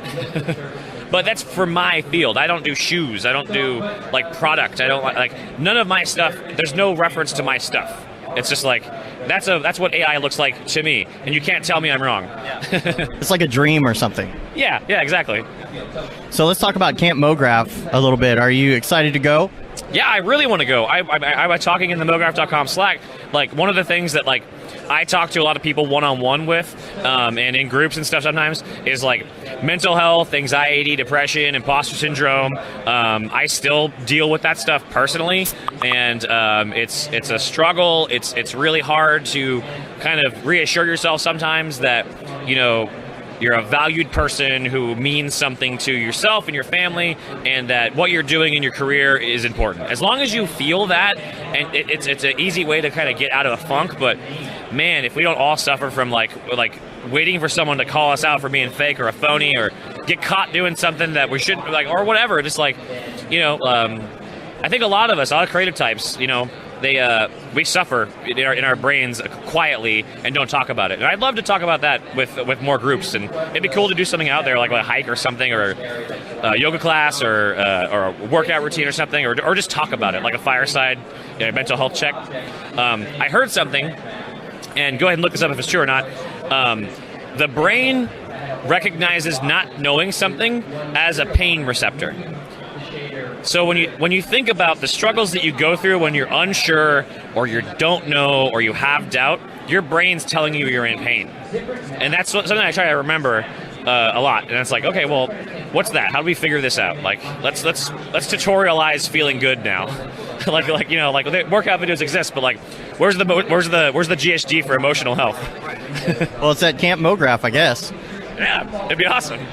Camp Mograph, there's going to be more details, campmograph.com. A lot more information coming soon. Now, if people want to find you online, where can they find you? xkcx.com, at Darth Casey on Twitter and Instagram, xkcx@me.com over email. All right, this is Dave from Mograph.com, iDesign. Keep watching NAB 2019 show floor. See you later. What's up, everyone? I am Elstead, and I'm here with Hendel Eugene. He just presented here at the Maxon booth at NAB 2019. Excellent presentation. Really enjoyed your presentation. I actually didn't catch it here, but I saw it ahead of time while you were doing the previews, and it was really, really good. Thank you, man. I love the style. That's what hits me immediately. Especially with the Spider-Man stuff, and then the very illustrative. It's like you get an illustrative look, but only with 3D. It's very cool. Right. Thank you. Appreciate that. Yeah, that's definitely a style that I've been trying to gravitate more towards. Trying to do my work, I've been trying to kind of master that a little bit more. Mainly like truthfully, honestly, the main reason I'm trying to pursue that because there's not as many people that are willing to go down that path. You know, like willing to kind of combine the technical with the artistic. You know, like things that are aesthetically pleasing, but well, for me, like you'll see that with some of our favorite studios. What do they do? They take the technical guy and they take the artistic designer and they combine them together and they make a beautiful piece. And those are some of my favorite projects. So I was like, you know, that's what I want to do as an artist. So I want to try and combine some technical aspect with the creative aspect and try and make as much beautiful motion work that you don't see as much people doing because they're not willing to kind of, you know, dive that deep. And so I'm trying to really dive deep in that particular area and hopefully, yeah, it shows in my work and what I've been up to lately. Yeah, and I've always said that, you know, I think the best 3D artists are the ones that come from like a design background or that really focus on those design principles. Like you could definitely see in the one that you showed off where you were like squishing the trees and the house and stuff like that. It's a very simple scene, you know, it's a lot of basic primitives and stuff like that, but the colors are what, like, just the color palette just absolutely sold that scene. Yes, absolutely, yeah. And so like that's the benefit, and I'm thankful, I'm grateful to have like spent 5 years at Royale working, sitting next to some of these amazing illustrators, these amazing designers, and working with them on multiple projects, and that's what they taught me. Here's the thing. Here's I'll tell you a quick story really fast. The kind of what really changed my perspective as far as how I approach my work. We were working on a job and we needed to pitch some ideas. And I was a young artist at the time, and we were pitching some references, and my references were all like stuff you'd find on Vimeo or you'd find on Motionographer. They're all like from artists like within our industry. It's like these are some cool frames. But then my senior art director and creative director put these references that were like completely away from our industry. They were like traditional art, traditional paintings, traditional designs. You know, it was like architecture and sculptures and all these things that were outside of our industry. And he was tapping into these very unique illustrative designs, these elements. And I was like, wow, that's amazing. It kind of put me to shame at that time. Like ever since then, I've been like, yeah, that really changed. It's like almost like this paradigm shift. I really just changed my perspective, and I've been gathering up references of stuff outside of our industries that kind of seep into my work instead of just kind of like looking to work that's already out there within our industry, trying to create fresh work that's like that's more illustrative, that's more design based. And that's what I've been trying to do with my work, and yeah, again, like with that all those examples that you saw, taking, you know, illustration principles, you know, like, and applying those into work, color schemes, the way colors work, you know, with the exaggerated proportions and stuff like that. All that hopefully seeping into my work from references that I've got from traditional art and such. So yeah, that's my goal. The one that I really enjoyed, I enjoyed the whole thing, but really, the one that I really liked was the Spider-Man stuff. Can you talk to me kind of like about the process of going through that? Because like, it basically looks like, you know, someone just drew the whole thing. And I noticed a lot of Photoshop work within it and everything. Yeah, no, absolutely.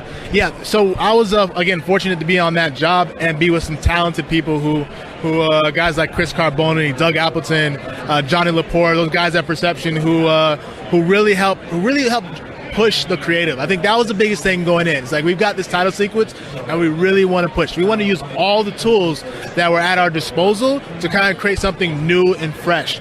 And so thankfully those guys there had, I think it was only like 5 of us total, and we all had different skill sets, and we all kind of played to our strengths, right? My strength was in animation in 3D. You know, Chris Carboni was an amazing art director who did illustration and cell animation. You know, Doug Appleton's been working on Marvel films since like the beginning, and Johnny Lepore has been doing.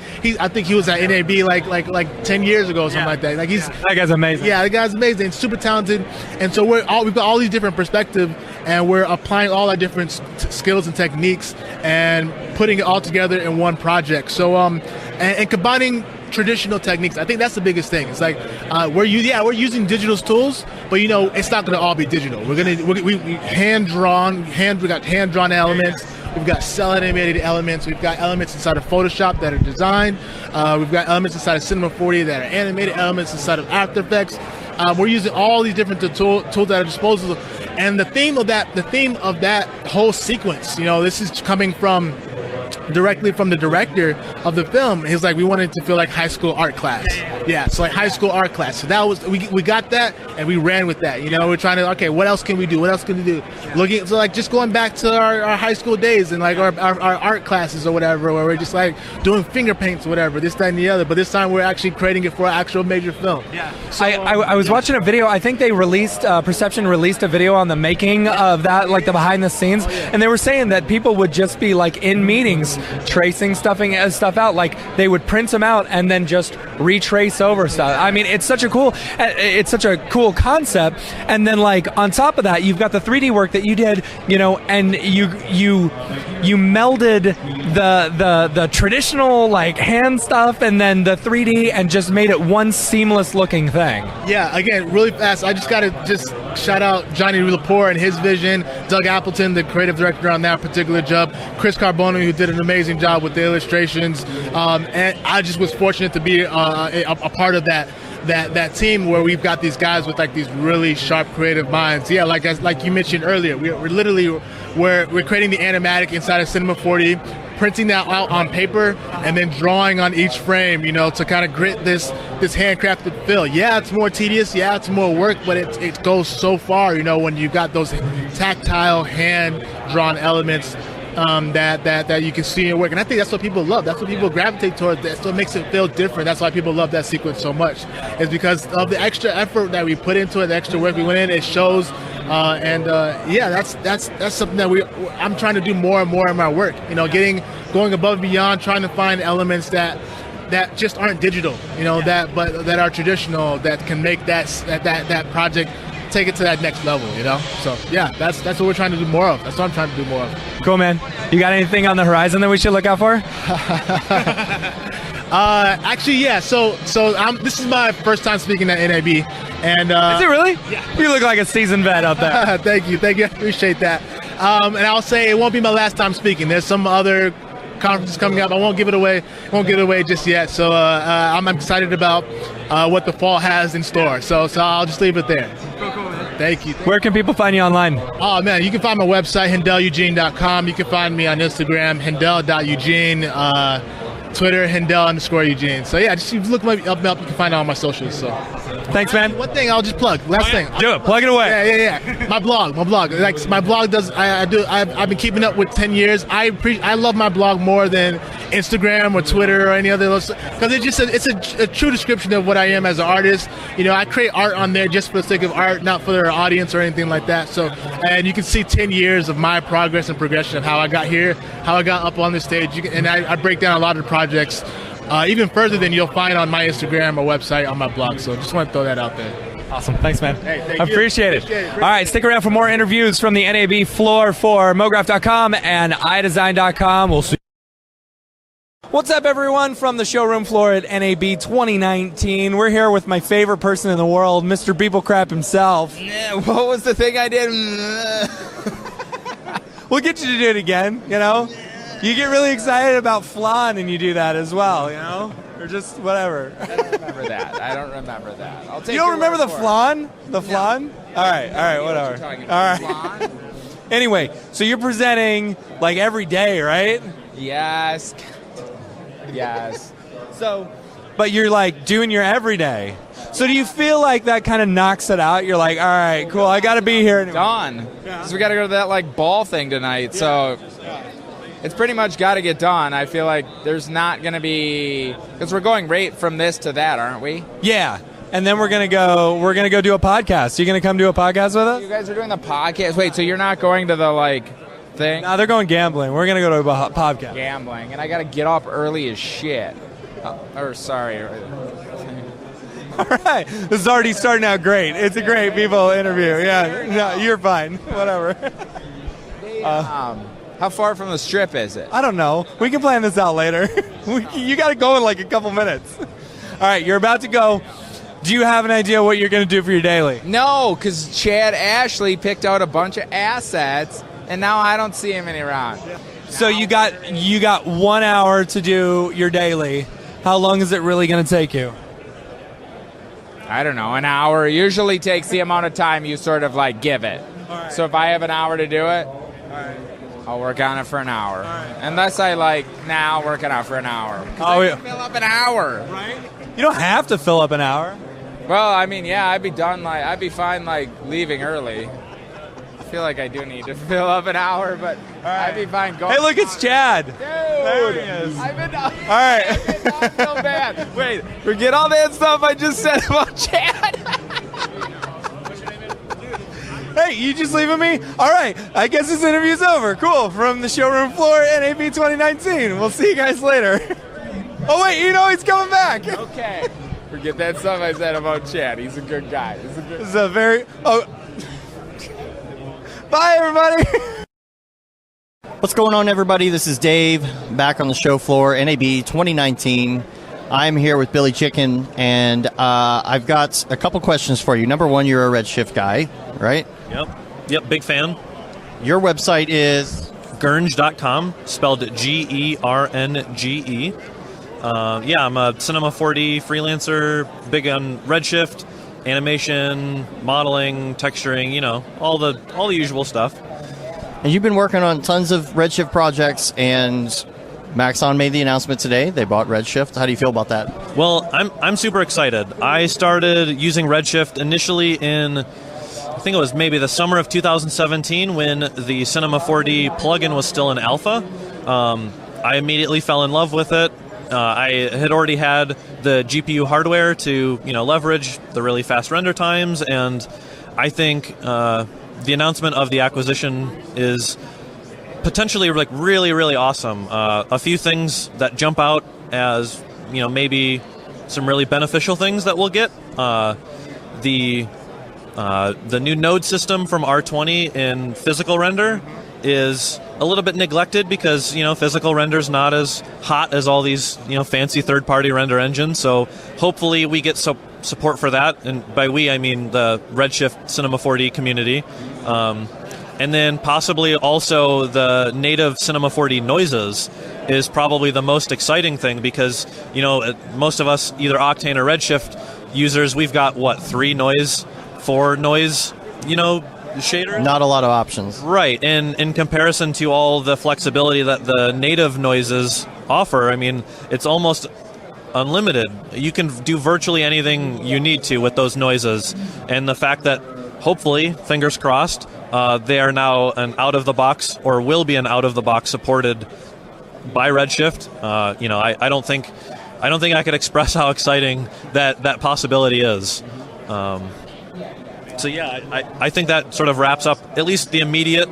We only heard about the acquisition only a few hours ago, so I'm sure, I'll be tossing and turning tonight and thinking of even more exciting stuff.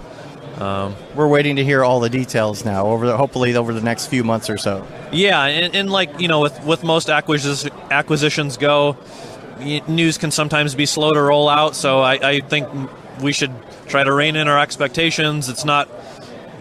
I don't know. I don't have any insider knowledge. It's probably not going to be free all of a sudden, so I would imagine there's not going to be a whole lot of crazy, disruption as far as either pricing or support. Yeah, so far it's business as usual. Yeah, and they explain that pretty clearly, I feel like, on the Redshift forum, to kind of assuage the non-C4D Redshift users, from, say, Houdini or Maya or whatever. It's like it's still going to be a plugin available to everybody, and the beautiful thing about Redshift is if you do buy it for one, you get it for all the programs, which is, you can't ask for anything more.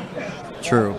I wanted to talk to you a little bit, too, about your shared space, because a lot of contractors, individual sole proprietors are starting to team up with other contractors and do shared spaces, and you've done that as well. So tell everybody about that. Yeah, so back home where I'm from, we have an office in Detroit, just slightly outside of the downtown portion of the city on a cool area called Corktown. It's really awesome.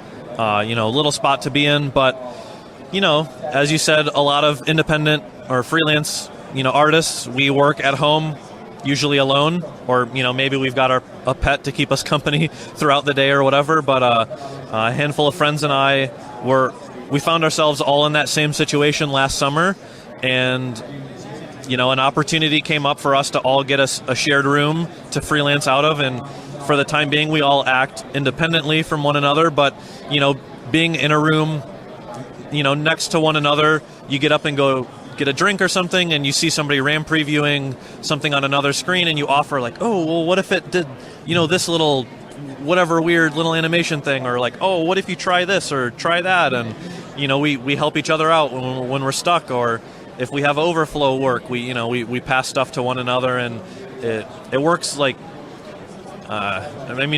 We're also happy, I think, with the setup, And it's in a school, right, or a former school? Yeah, it used to be like a religious middle school from some I don't know, archdiocese or like a Lutheran school system or something like that, decades ago. So all the hallways are still, all the lockers are in, along the walls, and each room has like what room it used to be, like the homemaking class or the biology room or whatever. So it's a fun little spot to be in. The bathrooms are called the girls and boys bathrooms as opposed to women and men. So it's a fun little spot. We kind of skateboard through the halls and just make it a cool, fun spot to be in. Awesome. Now I also want to ask you about Camp Mograph. Have you been hearing about that? Yeah, there's definitely some rumblings. If you're not aware, there's something brewing later in the year. I think like first week of October timeline, something like that. It sounds like a lot of fun. It's the idea of some sort of motion graphics conference or get together meetup where it's not necessarily only like presentations or speakers on stage. You're hanging out around like campfires, or you're doing activities out in the wild, like, I don't know, hiking with Casey Hupke or something, or jogging with EJ. I don't know. I'm sure it's going to be a beautiful venue, out in the nice, beautiful wilderness, not too remote, but certainly scenic and beautiful, and maybe a nice opportunity for people to unplug for a couple days and get away from being in front of so many screens for 48 or 72 hours or something kind of in that. Well, we're going to have some more information to campmograph.com here pretty soon, and so just stay tuned to that. You can watch the promo video. Have you seen the promo video? Oh, dude, I saw that, and it felt, I'm a little bit younger, but I still have a good recollection of, like kind of the PSA sort of the 80s. Yeah, and that stuff bleeding into the 90s, and as far as I can tell, it hit the nostalgia factor, really good. So good. I guess it worked then. Yeah. All right. So again, Billy Chitkin. That's Gurge.com. Correct? Yep. All right. So check him out. We're gonna get out of here. We got a lot more interviews. This is Mograph.com iDesign mashup on the show floor, NAB 2019. We'll see you later.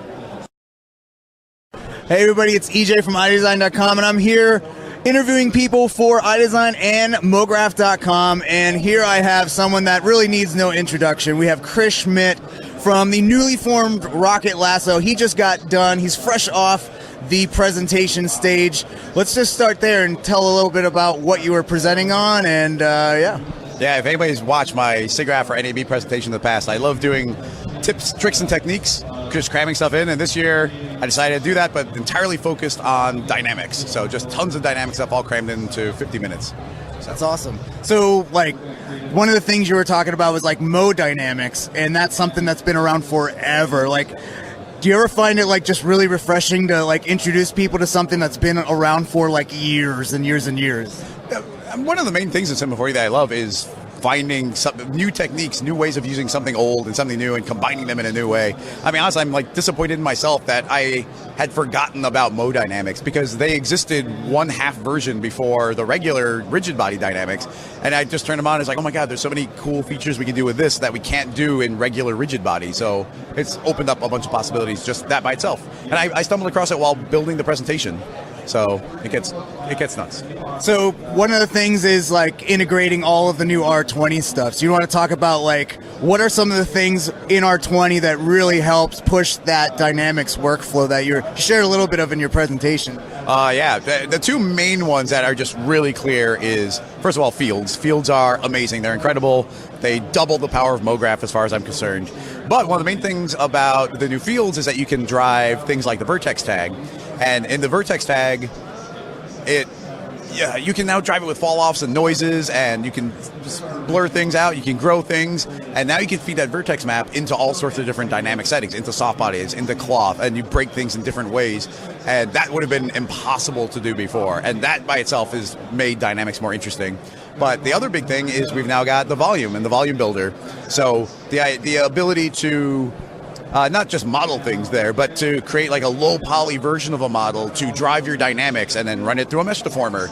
Like, it's so quick to do that. It's so intuitive. It's the low poly, even polygons everywhere. Like, it's like a miracle tool for that. So big news. You just formed your own new company. And let's tell everyone a little bit about that, what they can expect from you in the coming months, like maybe a little sneak peek is like what you have in store for everyone. Sure, yeah, it's really exciting. It's fun, it's scary, but I'm super pumped. There's so much cool stuff that I'm hoping to do. RocketLasso.com. Yes, RocketLasso.com, and at Instagram, and at Twitter, and at Facebook, everywhere. So the first thing we started with is live streams. I've started live streaming again every Wednesday, 2 p.m. Central Time, where we just take questions from the audience live and try and figure out how to make it, answer the question, make cool stuff. I really love doing that. The next step is getting tutorials out. I've got a whole advanced dynamics tutorial series planned. It's going to take a little while. I think it's the kind of thing I could have like charged for. It's going to be really good, but I just want people to find my website and come hang out. And I've got so much cool dynamic stuff to teach. Today's presentation was just like a little preview of that, so that was like exciting. And then number 3, eventually, is getting some new tools out there. I'm a little more technical guy, so some cool technical, like gritty, get your hands dirty kind of tools in Cinema 4D is phase 3. So, and just setting that up. I got like a little Patreon set up to help support the live streams and the tutorials as I'm getting some of the other stuff off the ground. And the real goal is to make really cool tools that people want to use and make their lives better. And then the other big giant focus of Rocket Lasso is going to be community. We're building a big community page onto the website once that launches. We've got this already big, robust Slack channel. Everybody's super helpful. Ask questions, answer them. We're going to be having contests and all sorts of like daily and monthly projects. So there's just a lot going on with it. Now, if someone wants to join that Slack channel, how would you join that? Would you like message you, or how do you get in that? Right now we got like Rocket Lasso at Slack or however it's set up. I don't know. But as soon as the official web page launches, right now we've got phase 0 of the website. But phase 1 launches, you'll be able to get in straight from the community tab. So right now, if you're in the live stream at all, like we post the link in there. So just join a live stream and you'll see how to jump in right now. So if someone has a question that they want to ask for the live stream, do they email you? Like how do you receive questions? That's actually a really great question and really important to me. I insist on having no foreknowledge at all of what's coming. Like, I have to answer the question live. So while we're live right now on Twitch and YouTube. If anybody is chatting in there, they can put a link in, and then the link comes in through the chat, and I just go through some links, and we try and answer it like completely live. So if you want me to answer a question, you just come and hang out in the live stream and put the question in there. And I randomly jump around and pick the different ones. And no matter what it is, we try and tackle it if it's at all doable. So... Well, I think Chris is really doing an amazing thing as far as like community building, and like it's amazing that you're giving stuff away for free too. Like the Dynamics series, he was just over at this workstation, like showing me just all these little things that like structural and like all these settings. There's so many settings you don't even know what the heck they are. So I'm like super excited about that. Speaking about things I'm super excited about, it's the day of pinball. Pinball party, and one of the things that Chris has gotten everyone into is ducks. We want to talk a little bit about ducks. This is my favorite duck from last year. But, okay, well, first of all, the pinball party, I love it. It's one of my favorite nights. It's really chill. Like, a lot of the nights are really intense, but it's really chill. There's the food trucks. I just love the vibe. It's great. But I'm not a pinball guy. And at the pinball warehouse, they have an old school, completely mechanical claw machine. So it's not like digital. When you turn a little crank, you are physically like pulling cables that move it. So you feel like you're controlling it. And so 2 years ago, I started doing it. We had a couple people, and last year, everybody was trying to get the ducks, and we emptied the machine trying to get every duck. So like hundreds of ducks, and every duck is different in there. We try and get them, and you give each one nicknames, and you have to say to the crowd what you're trying to get. We make sure everybody's in a rotation so that everybody can try and get a duck. So yeah, it's just a lot of fun. We made our own game of it. The day that machine isn't there anymore is the day I don't want to come to NAB. So. Well, I hope it's still there. They made a ton of money. Last year, when we were emptying the machine, one of the workers came over with a gigantic trash bag of rubber ducks, and they're like, "Do you want us to refill it?" And we're like, "No, we're going to empty this machine." So I'm hopeful they still have a bunch of ducks for us to get. Awesome. Yeah. Ducks for everyone. So another thing, big thing that's happening this year for Mograph.com, they just launched as well. We got all these new entities coming in, helping build the Mograph community, which is really cool. Boom. Are you going to Camp Mograph? Do you know about Camp Mograph?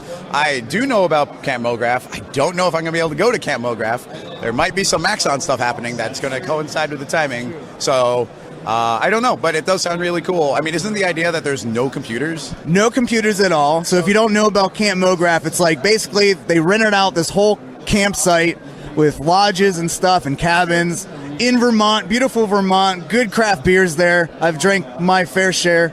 But you unplug. You have little events every day. Like I'm going to do a morning jog, I think, with people, and it's just stop motion and like maybe get little stop motion stuff or color theory or no computers whatsoever at all.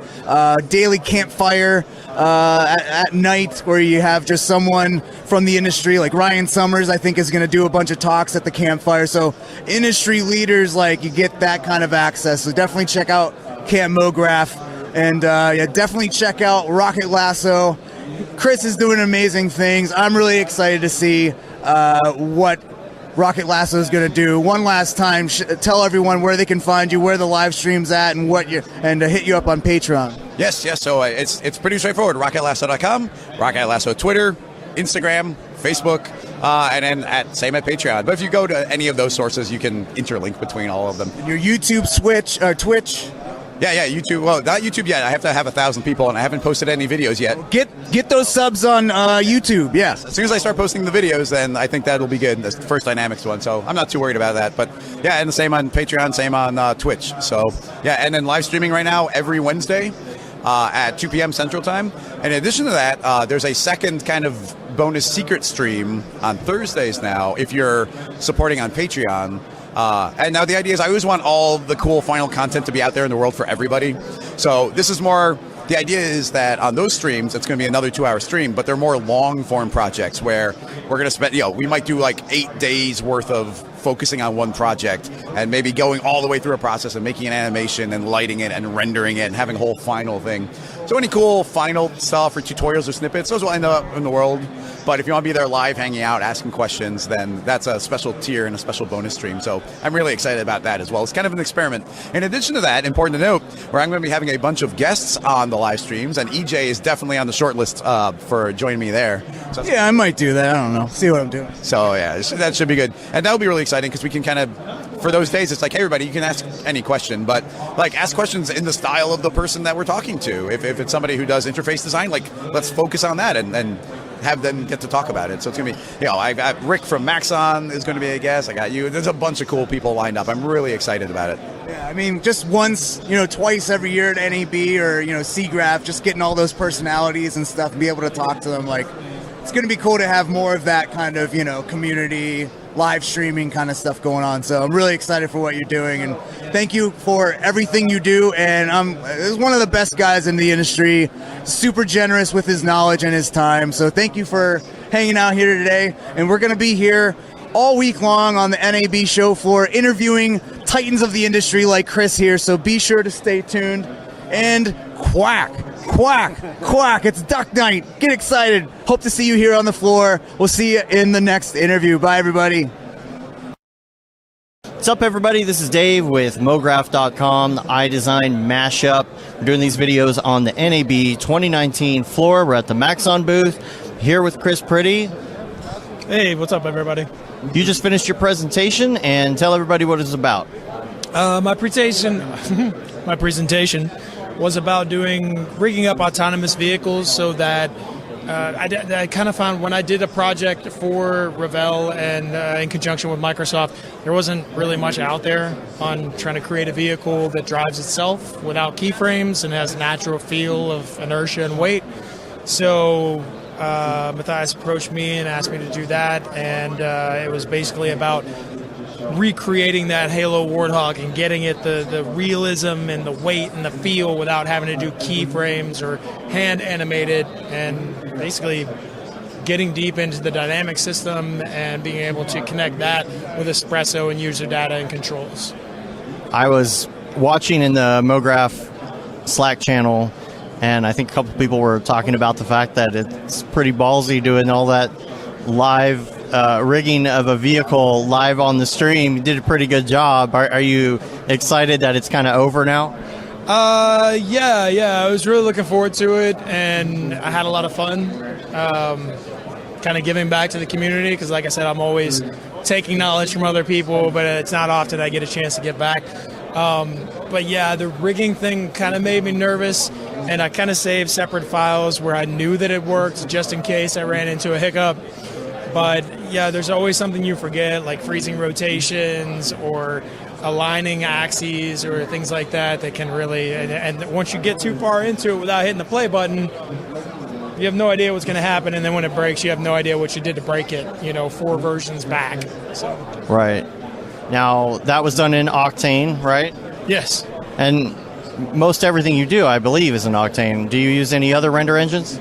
Generally, no. I primarily work with Octane. I do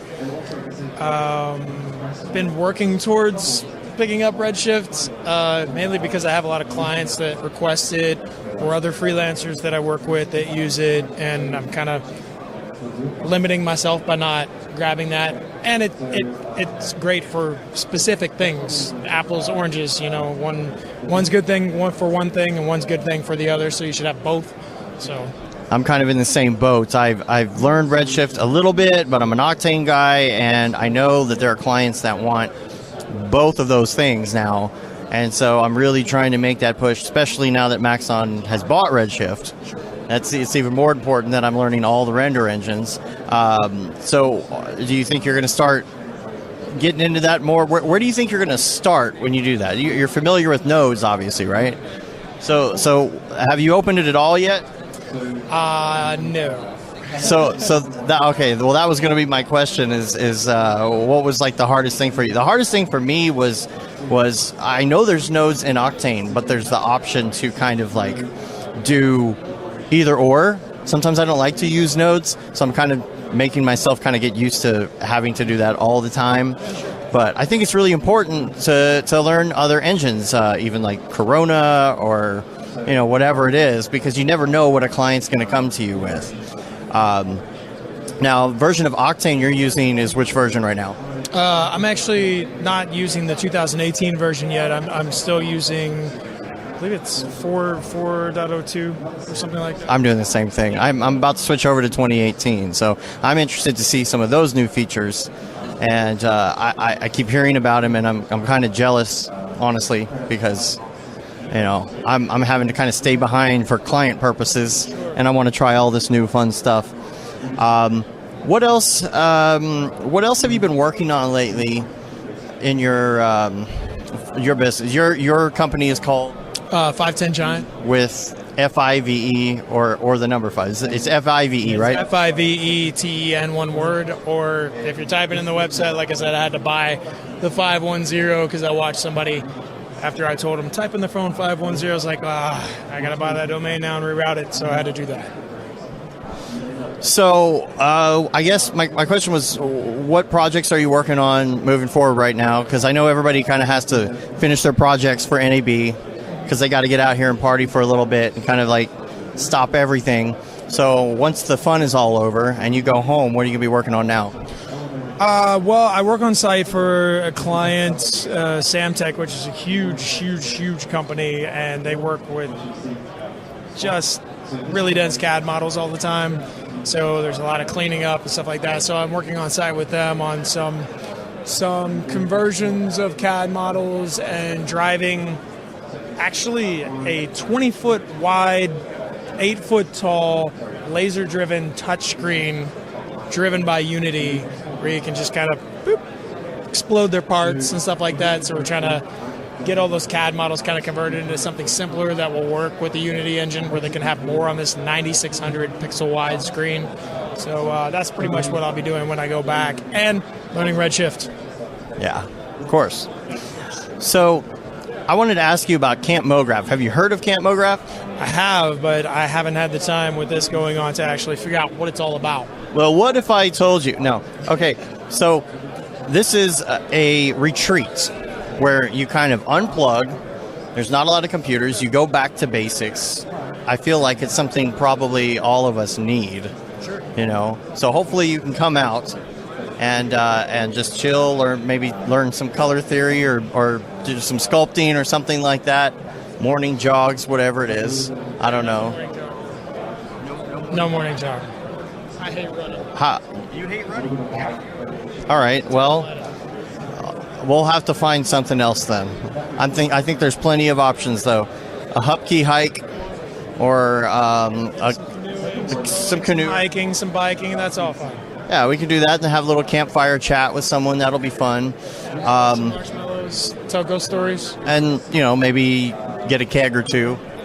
That would be perfect. You never know. Just relaxing and just kind of forgetting about things and chatting with people in the industry. So I'm hoping that you'll come out and join us there. Yeah, I don't see any issues with that. I'm usually able to arrange my schedule in such a way, and any sort of professional development, especially as an artist, is important because you always have to learn, you always have to improve. It never stops. As soon as you stop doing that, you become stagnant and you fall behind. I mean, it only takes a day, you know that. One little release, one weekly release of the render engine, and you're behind for whatever. So exactly. Well, we appreciate you talking to us, Chris Pretty, 5'10 Giant. This is Dave Koss. I'm on the floor. Mograph.com, iDesign Mashup, NAB 2019. We're at the Maxon booth. Stay tuned. Talk to you later. What's up, everyone, from the showroom floor of Maxon NAB 2019 for Mograph.com and iDesign.com. We're here with Barton Damer from Already Been Chewed. How are you, sir? Good. What's going on? No, nothing. Just doing this. You just went a little bit ago. Yeah. You were going over one of your newest spots, right? Yes, covered. Yeah, it's all right.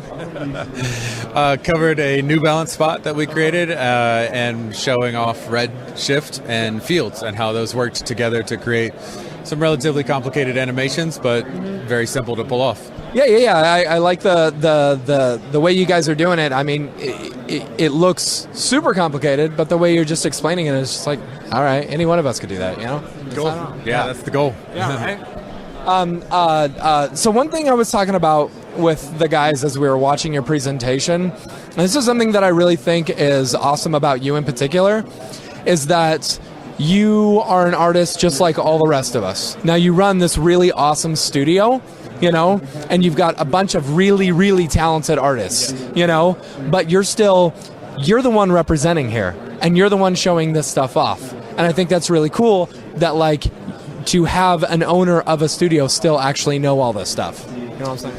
Yeah, I mean, I don't know how else to put it other than I like to know what we're doing. Initially the company was founded off of me being the founding artist and a freelancer. So I haven't given that up to just be a businessman. I'm still an artist. I still enjoy it.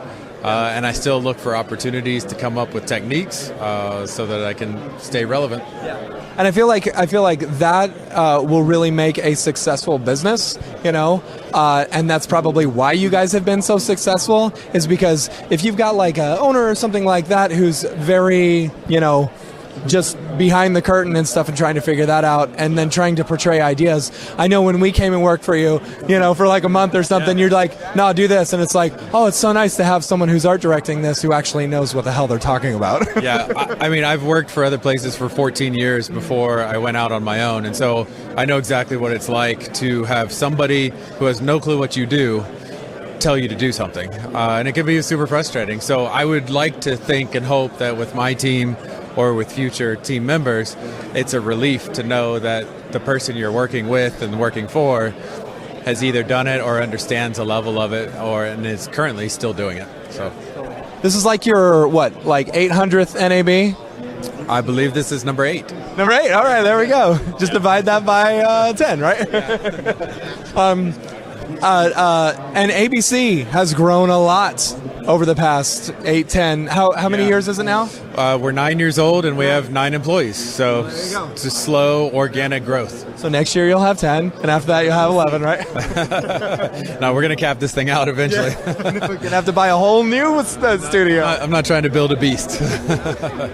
So it's a small team, it's 9 people now, but you guys are producing work that is totally on par with these people who are like, global, worldwide. We've got offices in San Francisco, we've got offices in London, but it's like you're doing the exact same stuff and at that same high quality. How do you guys keep that up? I appreciate that. I mean, we absolutely love and are thrilled with what we're doing. Like we're in, the middle of nowhere.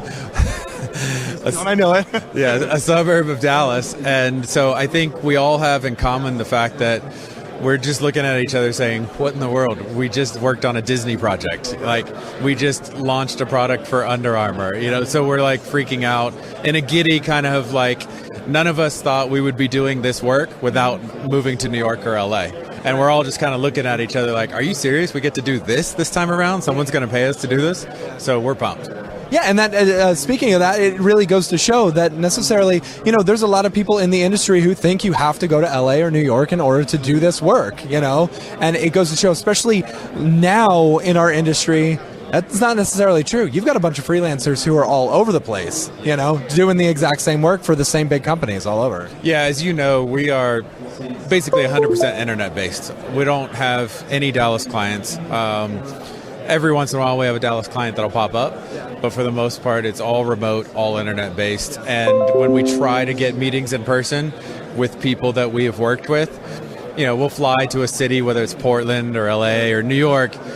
Sometimes the meeting happens, it gets scheduled, and then we arrive and they're like, oh, sorry, something came up, can't meet, and then we're in New York City being tourists instead of going to meet. Oh, that's too rough. Yeah. So, the in-person is great, but it hasn't been a barrier and it really hasn't been an asset. If in-person meetings are happening for us, it's just something, but it's not necessarily, oh, thank God we met up in person, that led to all this new work. So talk to me, are you excited about the new news with Redshift? Yeah, absolutely. I know you guys moved over to Redshift from Octane, a year or two ago? I mean, it's been about 2 years, I would think. I might be losing time frames, but I think it's been a good 2 years. Yeah, NAB has a tendency to do that to you. That's cool. So are you excited about the whole transition over and stuff? Yeah. I mean, I don't know if they're going to do anything with it yet.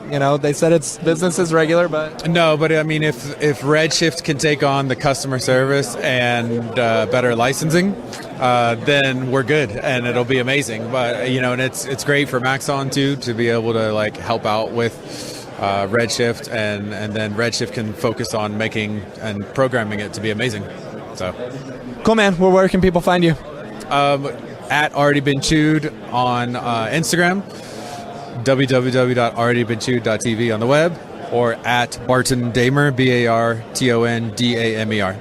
Awesome. Thanks, man. Yeah, thank you. I'm sure we'll see you next NAB. Cool. From Mograph.com and iDesign.com, stick around for more interviews from the NAB showroom floors. Yeah. What's up, everyone? Day 2, NAB 2019 here on the Maxon showroom floor. I'm here with Brett Morris. I feel like it's been so long since we've talked. It's been a minute. It's good to be back. Let's see. You just presented...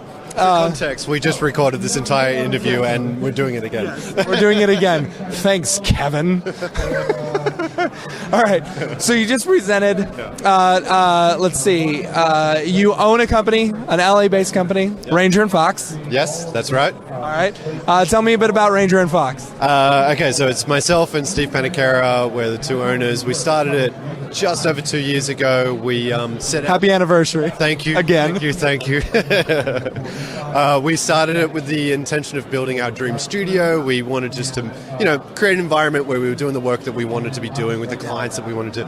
As simple as that. We set out with that goal, and as we've hit the 2-year mark, we feel like we're currently in that dream studio. We've put out a new show reel, a new branding. We're showing the work that we're doing. We're super stoked about it. It's a really, really good time for us. What's the ultimate goal?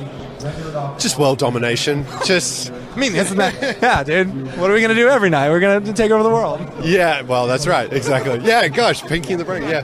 We're taking it baby steps. I mean, we're learning so much in the process. I mean, it's a totally different beast when you're on that business operation side and you're just learning about all these different facets of the company, of running a project that you didn't know. So with every little baby step, we're learning a little bit more, we're realigning our goals, and who knows, in a year from now we might look a little bit different, but we're just all about that organic growth at this stage. All right, again, tell me about your 4 principles. See, now that I know about the 4 principles, I can just talk to you about it, because we were talking about your process and how you guys make stuff look so good, and you said you've got this 4-step process. Tell me the 4 process, or tell these people, because I already know it. Yeah, so we started sort of analyzing our work, and we were trying to figure out what makes our work ours. It's easy to see all of the other projects around, and we do things in a particular way. We have a process. Steve and I have been working together for almost a decade now, so we do things in a very particular way. And so we sort of evaluated what we did and realized that there's these 4 principles that we abide by when we're doing work. It's always a design-forward aesthetic, technical prowess, a rhythmic animation language, and a strong sense of typography. And so with those 4 components, we're able to visualize and realize what a project's potential is in the early stages we're designing, as we're thinking about these 4 components to ultimately what is going to be the pillars of the project that's going to hold it up. So how'd you guys come up with that? Were you just like, oh, hey, we're kind of doing this for every single project. We should write these on the wall. We should etch them in stone and hang them on the wall. Yeah, I want to say it's as literal as that, but I think it's a combination of what Steve and I bring to the table. We're very different artists in our background and our journey to get where we are. So we look at things very differently from each other, but in that, we have this sort of melting pot of ideas that we culminate to ultimately make the Ranger and Fox work. And those principles was what got us really excited when we used to work together at our old studio. Anytime that Steve and I would get a project, we would just have a different output because that was our process. This was just a natural, organic way that him and I, through the best of the skill set that we had together to create that. And so we both align on all of those 4 principles. We just try and add our own little flavor in throughout the process, which ultimately is the output that we share. You're super organized. Lots of espresso rigs. Yes. Yeah. And with that project, the project that you showed off here at NAB, you were super duper organized. You had all these different quadrants of the different the animations. And talk to me about that process. Really keeping organized in order to keep an efficient workflow. Yeah, I mean, it's certainly a process. I mean, early on in the project, we'll start to understand how big the project is, understand where the pitfalls are going to be, and really try to visualize exactly what we need to do for every step in the process in order to deliver the final product. So for this instance, for the project that I broke down, we needed to create a world. And each portion of the world was a different city, and that each city was surrounded by all these buildings. So our thought process early on was thinking, how do we maximize the amount of time we give to each one of these 15 cities? It's a really tall order to design, develop, rig, animate, look development, rendering for each one of these 15 projects. With such a small team, we knew that that's where the bulk of the energy needed to go. But there's this other problem to solve, which is building a world. So that's where it was like, okay, at the very early stages of the project, it was trying to understand exactly what solution we would use in order for us to build a world in the most quickest and easiest way possible. And that just came from a trial and error process, a little bit of R&D to try and understand what it would take to put all the right components in place for us to ultimately build a world in 30 to 45 minutes. And you saw the process. It starts in Photoshop, goes in Houdini, goes into Cinema, and then Cinema really takes over and gives us that flexibility to evolve things. And we were really conscious of the fact that if the client changed the script, which ultimately happened, we would have to change the order of shots. So as we're designing a sequence, we're trying to understand the spatial difference between spatial distance between the cities, and if a line in the script changes and all of a sudden we need to be from here to here, we didn't want to manually build that world because we would ultimately be throwing away work. So we wanted just like the most efficient and effective way to make something with very minimal effort, translated all the way into cinema, and be able to still have that flexibility to know that, hey, we still need to art direct, and giving all those right levers to pull once we're in that, art direction stage. So it was just a really interesting process to think about the combination of Photoshop, Houdini into cinema to create that process. And it was really cool to break that down for everyone to understand what that thought process is. Yeah. During your process, you showed an animatic of like what basically became the final piece. Did you have do you ever have a hard time, like, because that's untextured, it's primitives, it's stuff. Do you have a hard time selling that to the client? It is certainly part of the job. I think that's where you want to give the client as much context as possible as far as where the design development decisions are going, or often, having references to get the conversation going into storyboards, getting storyboards to go into, initial style frames. That's a very incremental process, and the more context and language you can build around every stage, the more confidence you can give your client in order to say, hey, here's the animation, we're really stoked about this. By the way, it's just a series of boxes, but just remember it's going to look like this style frame. And so they've been in that process, they understand what's happening, so it isn't just like you're just throwing this, very, very low polygon version. You're like, don't worry, at the end the boxes are going to have shadows. Yeah. There might be some color in there. So I'd love to get your opinion on the new acquisition, Maxon or Redshift. Yeah, I was doing my Steve Ballmer dance behind when they announced it. It's amazing. We've had long conversations about Octane Redshift over the years. I think it's been an incredible opportunity for artists to get into, really high-end rendering with all of these tools available. And obviously the competitive landscape has been great for the developers to really push themselves to get to that point, because we, the artists, always benefit from that. We made a conscious decision to to try Redshift when it first was available, and a lot of these production tools and utilities that are available in the render engine really spoke to us in the way that I think about production, because in my presentation you saw some of the random color was being fed into shaders, and shaders do anything. Absolutely cool. Yeah, thank you. So that sort of accessibility into the data is what I really resonated with me with Redshift. So the acquisition is a very comforting one that I feel really fortunate that we've invested the time into our infrastructure and our pipeline to work with Redshift, and it's just going to be really interesting to see how this partnership evolves over time. And everyone talks about the integration being so tight, and the two companies walking in lockstep together. It's going to be really interesting to see how that unfolds over time. Totally agree. Where can people find you guys online? RangerandFox.tv for the studio, at Ranger and Fox on all the socials. My personal Twitter is BMA_Morris. And come say hello. Always happy to have a chat. Thanks, man. Thank you. All right. From the NAB showroom floor for Mograph.com and iDesign.com, we will see you guys in the next interview. Peace. Hey everybody, I'm Liam Clisham from 531 here at NAB and the Maxon booth with my buddy Mark Cernosia. Why don't you tell us about yourself? Mark Cernosia. I run MFC Designs LLC. I'm just like a freelancer, 3D animation, all that good stuff.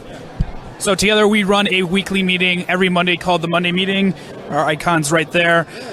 Yeah. So Mark and I, a few months ago, along with the guys at Mograph.com, are going to be releasing a new camp retreat this fall. So we're going to talk to you a little bit about that.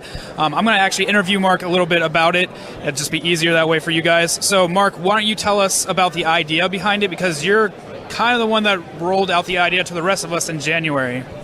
So the whole idea of Camp Mograph kind of came about because every time this community gets together, it seems to be like it's in Las Vegas, New York City, Chicago for half-res or something. And most of the time, it's the stuff outside the conference where a lot of us artists kind of get to talk to each other and get to hang out and talk shop. So that kind of spawned this idea of like, hey, why don't we do kind of an anti-conference, more of like a retreat where we all can get together, hang out, go fishing, swimming, do something and just talk shop and just hang out, you know. So that kind of spawned Camp Mograph. And now things are rolling, and yeah. So I know, like, one of the big things that we really loved about Half Res is that we are going to get away from technology. Like, we were standing around in groups and nobody had their computers out. We were just kind of hanging out, talking. So that's pretty much the plan with Camp Mograph as well. So why don't you tell us a little bit about the activities that we'll be doing, since we won't have computers to do anything on? So yeah, the whole goal of Camp Mograph as well is to disconnect and just really, you know, network with other artists and learn from each other. On top of that, what we're going to have is more or less hands-on workshops that talk about color theory, sculpting, painting, like almost fine art classes in a way, workshops in a way, and how we can take those concepts and that knowledge and bring it to animation and motion design. We've got a ton of great presenters. They're not even presenters, but we're calling them counselors. It's camp, you know. And I think people, once they see the lineup that we're going to be announcing really soon, will be really hyped to see and hear who's going to be there. So, and to go along with that a little bit is activities throughout the day as well. So not only can you do these workshops, there's going to be canoeing, kayaking, rock climbing, what else? Archery, if you want to take it. There's fishing rods and equipment already there for everybody if you just want to sit back and relax. And then every evening, our keynote speakers are going to give a round fireside chat to everybody. You can interact too. It's not just to go there and learn stuff, but it's so you can go there and interact and ask the questions that you can't really just ask at a conventional conference. So why don't you tell us a little bit about when it's going to be happening and where people can find more information? Yeah, so we'll be hosting it up in Vermont, October 3rd through 6th, this fall coming up. And it's going to be a really small event, you know.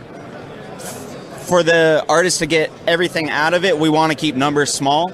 And so it's going to be launching really soon. I believe pre-sale is starting on April 20th. So stay tuned for that. Sign up for the newsletter. You can go to campmograph.com and get all the info now and sign up for updates later. So that's it for me with Mark. You can find me at 531. And Mark, where can they find you? I'm just at mark.cernosia. It's just my full name. All right, thanks everybody, and you'll see more from us about Maxon and NAB soon.